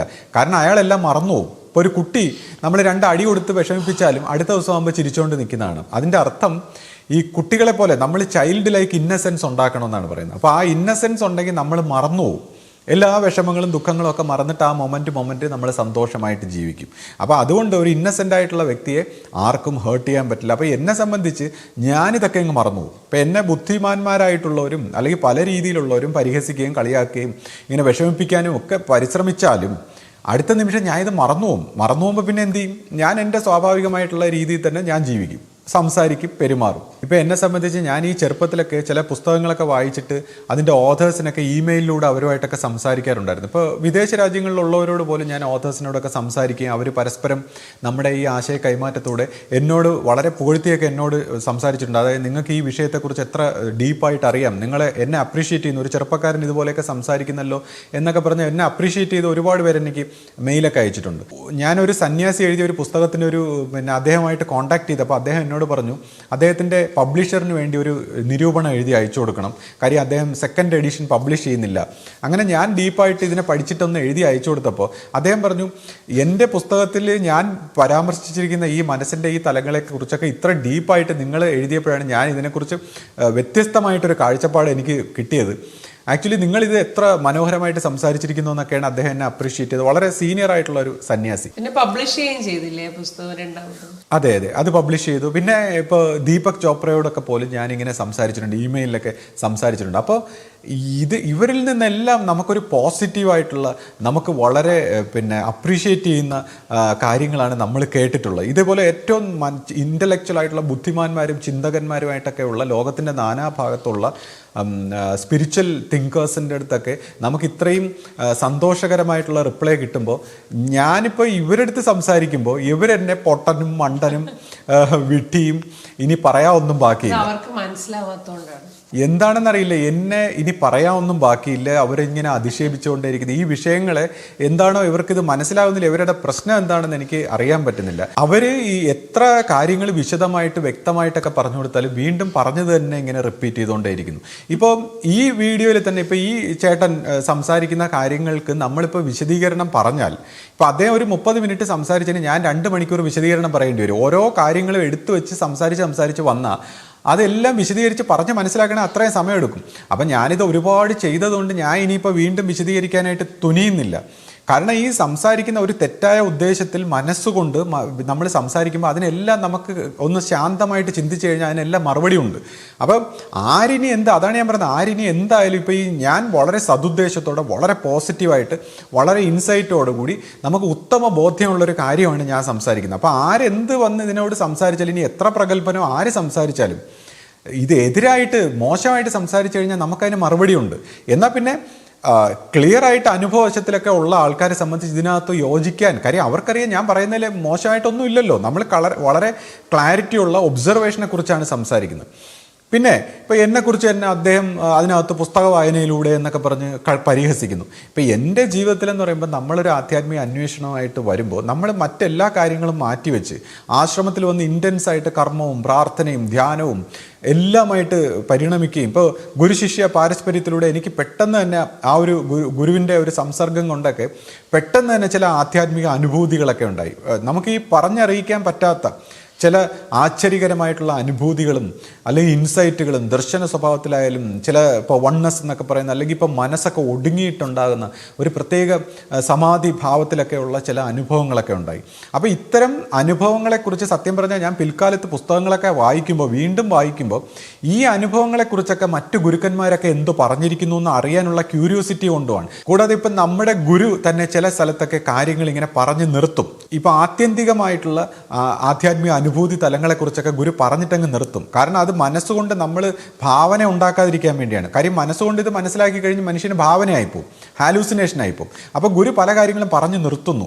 അപ്പം ഈ വിഷയങ്ങളെ മറ്റ് ലോക ഗുരുക്കന്മാരെന്തോ പറഞ്ഞിരിക്കുന്നു, അല്ലെങ്കിൽ ഇത് എങ്ങനെയാണ് ഇതേപോലത്തെ ആധ്യാത്മിക അനുഭവം നിലനിർത്തേണ്ടത്, ഈ ശാന്തിയും സമാധാനവും ഒക്കെ എങ്ങനെ നിലനിർത്തണം, ഇങ്ങനെയൊക്കെയുള്ള ഒരു റിസർച്ച് പോലുള്ള ഒരു ഭാഗമായിട്ടാണ് ഞാൻ പുസ്തകം വായിക്കുന്നത്. അപ്പോൾ എൻ്റെ അനുഭവ തലത്തിലുള്ള ഇൻസൈറ്റിനെ എങ്ങനെ നിലനിർത്താം, അല്ലെങ്കിൽ അത് എങ്ങനെ നല്ല രീതിയിൽ മറ്റുള്ളവരുടെ അടുത്ത് പ്രസൻറ്റ് ചെയ്യാം, അല്ലെങ്കിൽ എങ്ങനെ സംസാരിക്കാം, അല്ലെങ്കിൽ ഇതുപോലുള്ള കാര്യങ്ങൾ മറ്റുള്ള സ്ഥലങ്ങളിൽ എങ്ങനെയാണ് ഇതിനെ മെൻഷൻ ചെയ്തേക്കുന്നത്, ഇതൊക്കെ ഒരു റിസർച്ചിൻ്റെ ഭാഗമായിട്ടാണ് സത്യം പറഞ്ഞാൽ ഞാൻ പുസ്തകങ്ങൾ വായിക്കുന്നത്. എന്നെ സംബന്ധിച്ച് ചെറുപ്പത്തിൽ തന്നെ ഇങ്ങനെയുള്ള അനുഭവങ്ങളൊക്കെ ഉണ്ടായിക്കഴിഞ്ഞപ്പോൾ നമുക്ക് ഈ ഒരു അവസ്ഥയിൽ വളരെ ശാന്തമായ, വളരെ പോസിറ്റീവായിട്ടുള്ള ഒരു ആനന്ദകരമായിട്ടുള്ള ഒരു അനുഭവമൊക്കെ വന്നു കഴിഞ്ഞപ്പോൾ നമുക്കിത് എങ്ങനെ നിലനിർത്തണം, കാര്യം ഈ സഹജമായിട്ട് ഇതെങ്ങനെ നിലനിർത്തണം എന്നുള്ള ഒരു ചിന്തയായി. അപ്പോൾ നമ്മൾ നിരന്തരമായിട്ട് ഇങ്ങനെ ധ്യാനിക്കാനും മണിക്കൂറുകളോളം ധ്യാനിക്കാനും അങ്ങനെയൊക്കെ ചിലവഴിക്കുകയുണ്ടായി. കാരണം നമ്മൾ ഈ നോർമലായിട്ടുള്ള സ്റ്റേജിലേക്ക് വരുമ്പോൾ ഈ ഒരു ശാന്തിയുടെ ഭാഗം അങ്ങ് പോവുകയാണ്. എന്നുവെച്ചാൽ നമ്മുടെ മനസ്സിൻ്റെ ചിന്തകളും മറ്റു രീതിയിലേക്ക് വരുമ്പോൾ നമ്മുടെ ഈ ശാന്തിയുടെ ഭാഗം അങ്ങ് പോയി ഈ അഹന്താ സ്വരൂപം ഇങ്ങനെ വന്നിട്ട് നമുക്കൊരു ഡിസ്റ്റർബൻസ് ആയി മാറുന്നു. അപ്പോൾ ഇതെങ്ങനെ നിലനിർത്താമെന്നുള്ളതായിരുന്നു നമ്മുടെ ആക്ച്വലി എൻ്റെ ജീവിതത്തിൽ ഞാനിങ്ങനെ അന്വേഷിച്ചുകൊണ്ടിരുന്നത്. ഇപ്പോൾ ഭൗതികമായിട്ടുള്ള ലോകത്ത് ഏത് രീതിയിലും വികസിച്ച് പോകാനുള്ള ഒരു കാഴ്ചപ്പാടും അതിനുള്ളൊരു ഐഡിയയും നമുക്കുണ്ടായിരുന്നു. പക്ഷേ അങ്ങനെ പോകുമ്പോൾ നമുക്ക് ഈ ഒരു ശാന്തി നഷ്ടപ്പെടുന്നത് പോലുള്ളൊരവസ്ഥ, അതായത് നമ്മൾ ദൈവത്തിൽ നിന്ന് അകന്നു പോകുന്നോ, നമ്മൾ നമ്മുടെ ആഗ്രഹങ്ങളുടെ പിറകെ പോവുകയാണോ, നമ്മളിപ്പോൾ desire is a cause of all misery എന്നൊക്കെ പറയുന്ന പോലെ നമ്മളെ ഇങ്ങനെ മനസ്സ് ഡിസ്റ്റർബ് ചെയ്യുകയാണ്. അപ്പം നമുക്ക് ഭൗതികമായിട്ടുള്ള ആഗ്രഹങ്ങളുടെ പിറകെ അങ്ങ് ഒരു അഭിനിവേശത്തോടെ പോകാൻ കഴിഞ്ഞില്ല. നമ്മളെപ്പോഴും ഈ ഇതിൻ്റെ പിറകെ കുറച്ചു നേരം പോകുമ്പോൾ നമുക്ക് ഈ ശാന്തി നഷ്ടപ്പെടുന്നത് പോലൊരു അവസ്ഥ വരുമ്പോൾ നമുക്ക് ആത്മീയത മതി, നമുക്ക് ദൈവീയത മതി, ഭൗതികമായ ലോകത്തിലൊന്നും ആകണ്ട എന്നുള്ളൊരു ചിന്ത വന്നിട്ടാണ് നമ്മൾ ഈ ധ്യാനവും മറ്റ് രീതിയിലേക്കൊക്കെ അങ്ങ് ഒതുങ്ങിക്കൂടിയത്. അപ്പോഴാണ് നമുക്ക് മനസ്സിലായത് നമ്മൾ എത്ര തപസ് ചെയ്താലും കഷ്ടപ്പെട്ടാലും പ്രാർത്ഥിച്ചാലും കിട്ടാത്ത ഒരു ഭാഗ്യം ഇപ്പോൾ ഗുരുവിൻ്റെ അടുത്തൊക്കെ ചെല്ലുമ്പോൾ ഒരു നിമിഷം കൊണ്ട് ഈ ശാന്തി അങ്ങ് ഉണ്ടാവുകയാണ്. അപ്പോൾ ഒരു ഗുരുദർശനത്തിനൊക്കെ പോയിട്ട് വരുമ്പോൾ ചിലപ്പോൾ ഒരു നിമിഷം കൊണ്ട് ഈ ഒരു അലൈൻമെൻ്റ് അങ്ങ് ക്ലിയർ ആവും.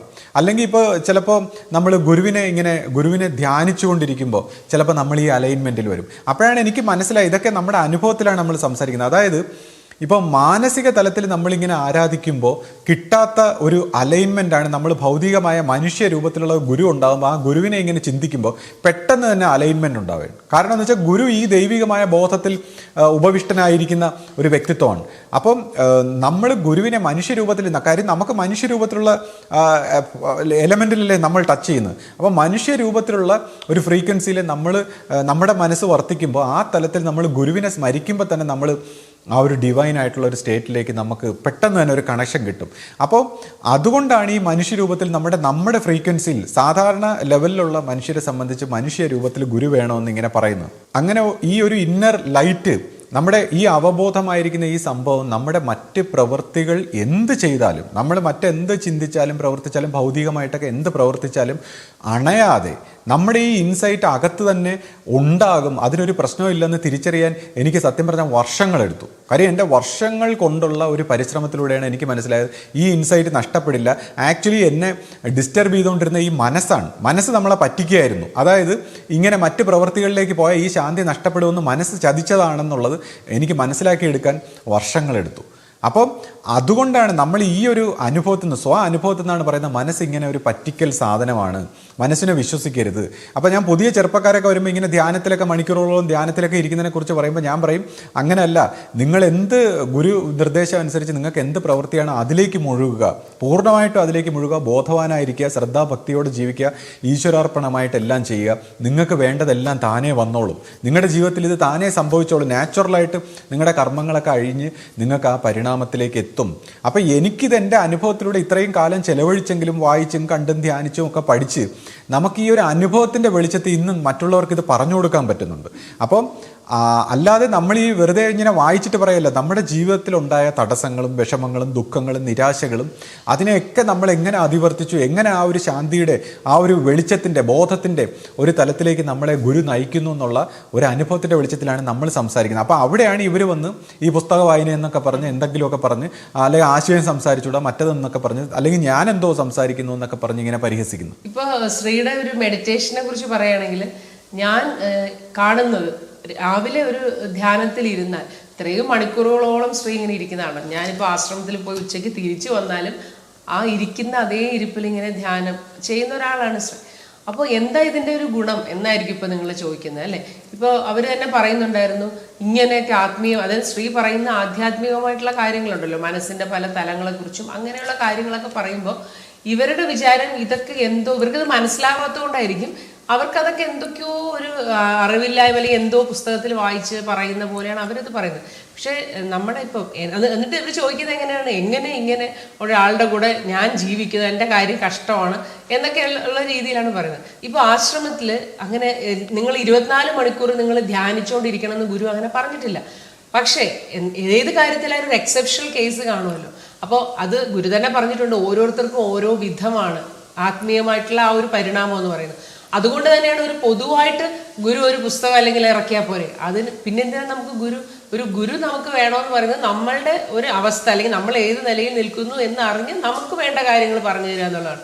അപ്പൊ ശ്രീയെ സംബന്ധിച്ച് ശ്രീക്ക് ധ്യാനമായിരിക്കും ശ്രീയുടെ ആ ഒരു വഴി എന്ന് പറയുന്നത്. അത് എല്ലാവരും അനുകരിക്കേണ്ട കാര്യമില്ല, എല്ലാവരും ചെയ്യേണ്ട കാര്യമില്ല.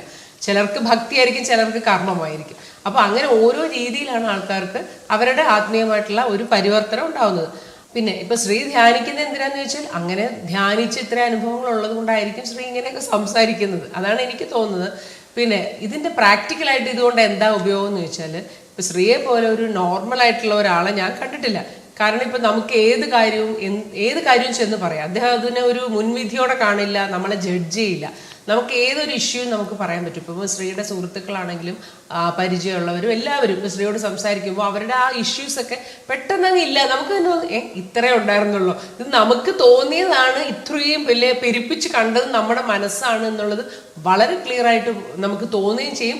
നമുക്കൊരു സൊല്യൂഷനുമായിട്ടായിരിക്കും എല്ലാവരും ഒന്ന് പോകുന്നത്. അതായത് പെട്ടെന്ന് തന്നെ ഒരു മനസ്സിനൊരു ശാന്തിയും സമാധാനവും നമുക്ക് കിട്ടും. അതുപോലെ ഇപ്പം ഇവിടെ വരുന്ന ആൾക്കാർ തന്നെ പറയാറുണ്ട്, എത്രയോ പേര് പറയുന്നത്, കാരണം നമ്മുടെ വീട്ടിലേക്ക് വരുമ്പോൾ ഒരു സമാധാനം ഒരു ശാന്തിയും ഉണ്ട്. കാരണം എന്ന് വെച്ച് കഴിഞ്ഞാൽ ഇപ്പോൾ അത് ശ്രീ ഇങ്ങനെ ധ്യാനിക്കുന്നത് കൊണ്ടും പിന്നെ ഇങ്ങനെ മനസ്സിന്റെ ഈ ഒരു ഇതിൽ പെട്ടുപോകാതെ നമ്മൾ മനസ്സിനെ അതിജീവിച്ച് സമാധാനമായിട്ട് ജീവിക്കണം എന്നൊക്കെയുള്ള ആ ഒരു പ്രാക്ടിക്കലായിട്ട് ലൈഫ് സ്മൂത്ത് ആക്കാനുള്ള കാര്യങ്ങൾ ശ്രീ പറഞ്ഞു തരാറുണ്ട്. അപ്പം എൻ്റെ ജീവിതത്തിലെ സംബന്ധിച്ചിടത്തോളം എനിക്കിപ്പോൾ ശ്രീയുടെ അടുത്ത് വന്നു കഴിഞ്ഞപ്പോൾ ഉണ്ടല്ലോ, സത്യത്തിൽ എൻ്റെ തലേന്ന് എല്ലാ ഭാരവും പോയിട്ട് ഇപ്പം ഞാൻ ഫ്രീ ആയിട്ട് നടക്കുകയാണ്. ഇപ്പം നമ്മളൊരു ഇഷ്യൂ ആയിട്ട് ചെല്ലാന്ന് വെച്ചു, അപ്പോൾ ശ്രീ ഉടനെ പറയും, ഈ ഇഷ്യൂ ഇത് എങ്ങനെ ഉണ്ടായി, ഇത് എവിടെ തുടങ്ങി, ഇത് എവിടെ നിന്നാണ് ഇതിൻ്റെ ഉത്ഭവം, ഇത് എങ്ങനെ മാറ്റണം, ഇതെല്ലാം പറയും. കാരണം നമ്മുടെ മനസ്സിലാണ് ഈ ഇഷ്യൂ ഉണ്ടായത്. ശരിയാണ്, അത് ശ്രീ പറയുന്നത് കേട്ടിട്ട് നമ്മൾ അതിനെക്കുറിച്ച് ചിന്തിക്കുമ്പോൾ ശരിയാണ്, ഇതിപ്പോൾ നമ്മൾ ഇങ്ങനെ വിചാരിച്ചില്ലായിരുന്നെങ്കിൽ അവിടെ ഒരു ഇഷ്യൂ ഇല്ല.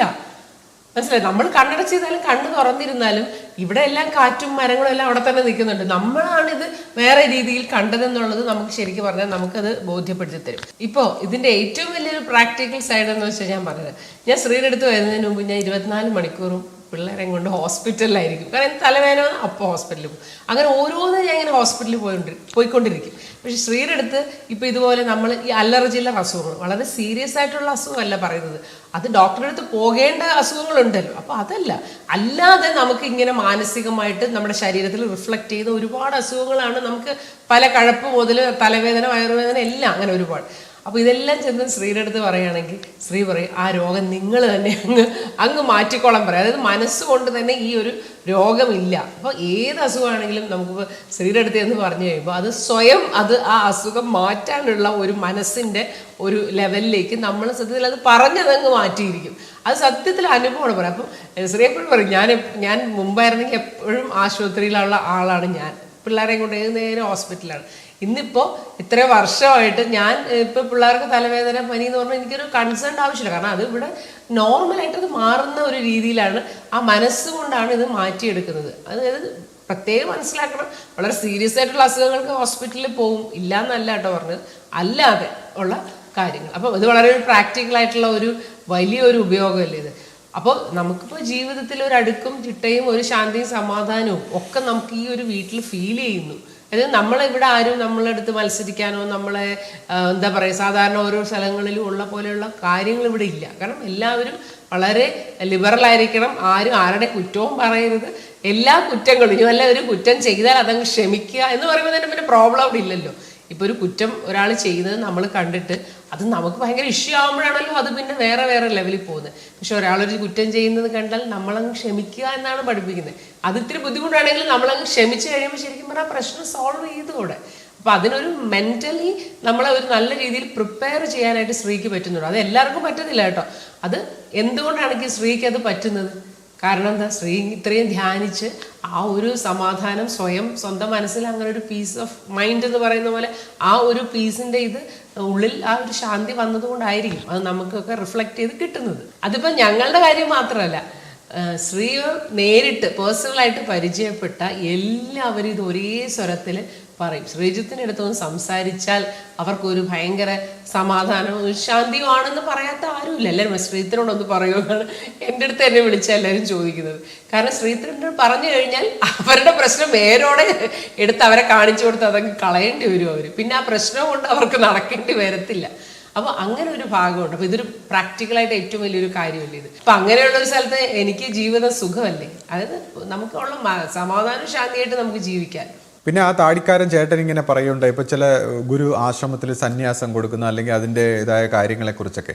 അപ്പം ഇതൊക്കെ നമ്മൾ ഈ ലോകത്തിൽ വായിച്ചും കണ്ടും മനസ്സിലാക്കിയ ചില നമ്മുടെ ധാരണകൾ വെച്ച് സംസാരിക്കുകയാണ്. ഇപ്പോൾ ഒരു ഗുരു ആ പരമബോധത്തിൽ വിരാജിക്കുന്ന ഈ പ്രപഞ്ചത്തിൻ്റെ നാഥനായിട്ടുള്ള ആ കോൺഷ്യസ്നെസ്സിൽ എത്തിയിട്ടുള്ള ഗുരുവിനെ സംബന്ധിച്ച് എല്ലാ നിയമങ്ങളും അല്ലെങ്കിൽ ഇതുവരെയുള്ള ചട്ടങ്ങളും എല്ലാം മാറ്റിയിട്ടാണ് ഗുരു തന്നെ, നമ്മുടെ ഫൗണ്ടർ ഗുരു തന്നെ അന്നത്തെ കാലത്ത് സന്യാസം കൊടുക്കുമ്പോൾ അല്ലെങ്കിൽ സന്യാസത്തിൻ്റെ ഭാവത്തിലേക്ക് കൊണ്ടുവരുമ്പോൾ ഗുരു പറഞ്ഞു, ഞാൻ മറ്റു രീതികളൊന്നും നോക്കിയിട്ട് അല്ലെങ്കിൽ പുറമേക്കുള്ള ഒരു സംസ്കാരത്തിലല്ല.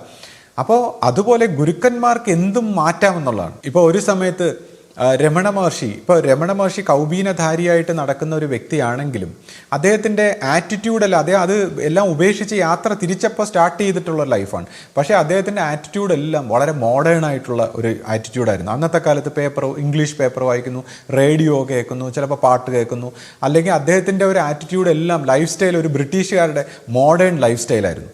അപ്പോൾ അദ്ദേഹത്തിൻ്റെ അടുത്ത് നിന്ന് ആരോ ഒരു ശിഷ്യൻ ഇങ്ങനെ ചോദിച്ചു, ഇതൊരു സന്യാസിമാരുടെ രീതി ഇങ്ങനെ അല്ലല്ലോ, അല്ലെങ്കിൽ അങ്ങനത്തെ എന്തോ ചോദിച്ചപ്പോൾ അദ്ദേഹം പറഞ്ഞു, അജ്ഞാനിയായിട്ടുള്ള മനുഷ്യരാണോ ജ്ഞാനികളായിട്ടുള്ള അവരുടെ പ്രവർത്തനങ്ങൾ എങ്ങനെ ആയിരിക്കണമെന്ന് വിലയിരുത്തുന്നത്?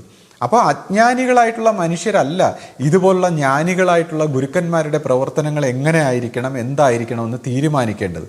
അപ്പോൾ നമ്മൾ മനസ്സിലാക്കിയ ഒരു തലത്തിൽ നിന്നുകൊണ്ടാണ് ഇതേപോലുള്ള എല്ലാ നിഗമനങ്ങളും പടച്ചുവിടുന്നത് നമുക്കിതിൽ വ്യക്തമാണ്. ഇപ്പോൾ സ്ത്രീയെ സംബന്ധിച്ച് പറയുകയാണെങ്കിൽ സ്ത്രീ ഇപ്പോൾ ഇത്രയും ആധ്യാത്മികമായിട്ട് ഇങ്ങനെ ധ്യാനവും ഒക്കെ ചെയ്യുന്ന ഒരാളാണല്ലോ. പക്ഷെ ഇത് ഭൗതികമായിട്ട് പുറത്ത് ഇത് കാണുകയില്ല. അങ്ങനെ ഒരു പ്രകടനമോ അല്ലെങ്കിൽ ഇത് ആർക്കെങ്കിലും ഇപ്പൊ സ്ത്രീയെ ആദ്യമായിട്ട് കാണുന്നവർക്ക് ഡ്രസ്സിങ്ങിലോ അല്ലെങ്കിൽ സ്ത്രീയുടെ ഓരോ പെരുമാറ്റത്തിലോ ഒന്നും ഇങ്ങനെ ഒരു ആധ്യാത്മികമായിട്ടുള്ള ഒരാളാണെന്ന് ഒരിക്കലും ആർക്കും ഊഹിക്കാൻ പറ്റില്ല. കാരണം സ്ത്രീ അത് കാണിക്കാറില്ല എന്നുള്ളതാണ്. പക്ഷേ അതേസമയം 24 മണിക്കൂറും ആധ്യാത്മികമായ രീതിയിൽ മനസ്സും കാര്യങ്ങളുമായിട്ട് പോകുന്ന ആൾ. ഇപ്പൊ ഡ്രസ്സിങ്ങിന്റെ കാര്യമായാലും ഇപ്പൊ നമ്മുടെ കൂടെ സിനിമയ്ക്ക് വരും, ഏത് കാര്യത്തിൽ എല്ലാത്തിലും നമ്മുടെ എല്ലാ കാര്യങ്ങളും. ഇപ്പൊ കഴിഞ്ഞ ദിവസം കണ്ടു, മറ്റേ അമിതാഭ് ബച്ചന്റെ ഒരു പ്രോഗ്രാം കണ്ട് കൂട്ടുകാരനുമായിട്ട് ഇരുന്ന് ഭയങ്കരമായിട്ട് ചിരിക്കുന്നുണ്ട്. ആ ചിരി കണ്ട് നമ്മളെല്ലാവരും ചിരിച്ചു പോയി. കാരണം അത്രയ്ക്ക് പിള്ളേരെ പോലെ കിടന്ന് ചിരിക്കുന്നു ഇവിടെ. അപ്പൊ ഏത് കാര്യവും സ്ത്രീ എൻജോയ് ചെയ്താൽ അത് അങ്ങറ്റം എൻജോയ് ചെയ്യുന്നുണ്ട്. ഭൗതികമായിട്ടുള്ള ഏത് കാര്യങ്ങളും എല്ലാത്തിനും ഏറ്റവും ഇഷ്ടമുള്ള ഒരാളാണ്. അതുകൊണ്ടാണ് ഇപ്പൊ ഞാൻ തന്നെയാണെങ്കിലും ഇങ്ങനെ ഇരുന്ന് നമുക്കിതെല്ലാം ചെയ്യുന്നത് ഇത്രയും ഒരു സപ്പോർട്ട് തരുന്നതുകൊണ്ടാണല്ലോ. അപ്പൊ അങ്ങനെയുള്ള യാതൊരു റെസ്ട്രിക്ഷൻസും ഇല്ല. എന്നാൽ ചില സന്യാസിമാരിലാണെങ്കിൽ ഇപ്പൊ അത് പുറത്തും അകത്തും അവർ ആ ഒരു സന്യാസത്തിന്റെ രീതിയിലായിരിക്കും എല്ലാവരും നടക്കുന്നത്. പക്ഷെ സ്ത്രീയെ സംബന്ധിച്ച് പറഞ്ഞാൽ ഇങ്ങനെയും ഒരു സന്യാസി ഉണ്ട്, ഒരു സന്യാസി എന്ന് പറയേണ്ടി വരും. കാരണം ഇങ്ങനെയും ഒരു സന്യാസി ഉണ്ട് എന്നുള്ളതാണ് എനിക്ക് എൻ്റെ ജീവിതത്തിൽ നിന്ന് മനസ്സിലായത്. കാരണം ഇത് ഭൗതികമായിട്ട് ഒരു വ്യത്യാസമില്ല. അതായത് ആത്മീയവും ഭൗതികവും ഒരു നാണയത്തിന്റെ 2 വശമാണ് എന്ന് പറയുന്നത് എക്സാക്ട്ലി അത് സ്ത്രീയെ സംബന്ധിച്ച് കറക്റ്റാണ്. ഇപ്പം അദ്ദേഹം പറയുന്ന ഈ ആശയങ്ങളെല്ലാം മനസ്സിലായിട്ട് അതിനകത്ത് ഒരു കമൻറ്റ് ഞാൻ വായിക്കേണ്ടത്. അതായത് ഇപ്പം എല്ലാം വ്യക്തമായിട്ട് മനസ്സിലായി, ഇപ്പം ഞാൻ പറയുന്ന കാര്യങ്ങളെ പോലെ അല്ല, ഇതൊക്കെ എല്ലാം വ്യക്തമായി മനസ്സിലായി, ഇപ്പോഴാണ് ആശയം മനസ്സിലായത്. പക്ഷെ ഞാൻ ചോദിക്കുന്നത്, അത് മനസ്സിലായി, ശരി മനസ്സിലായിട്ട് ഇനി എന്ത് ചെയ്യും?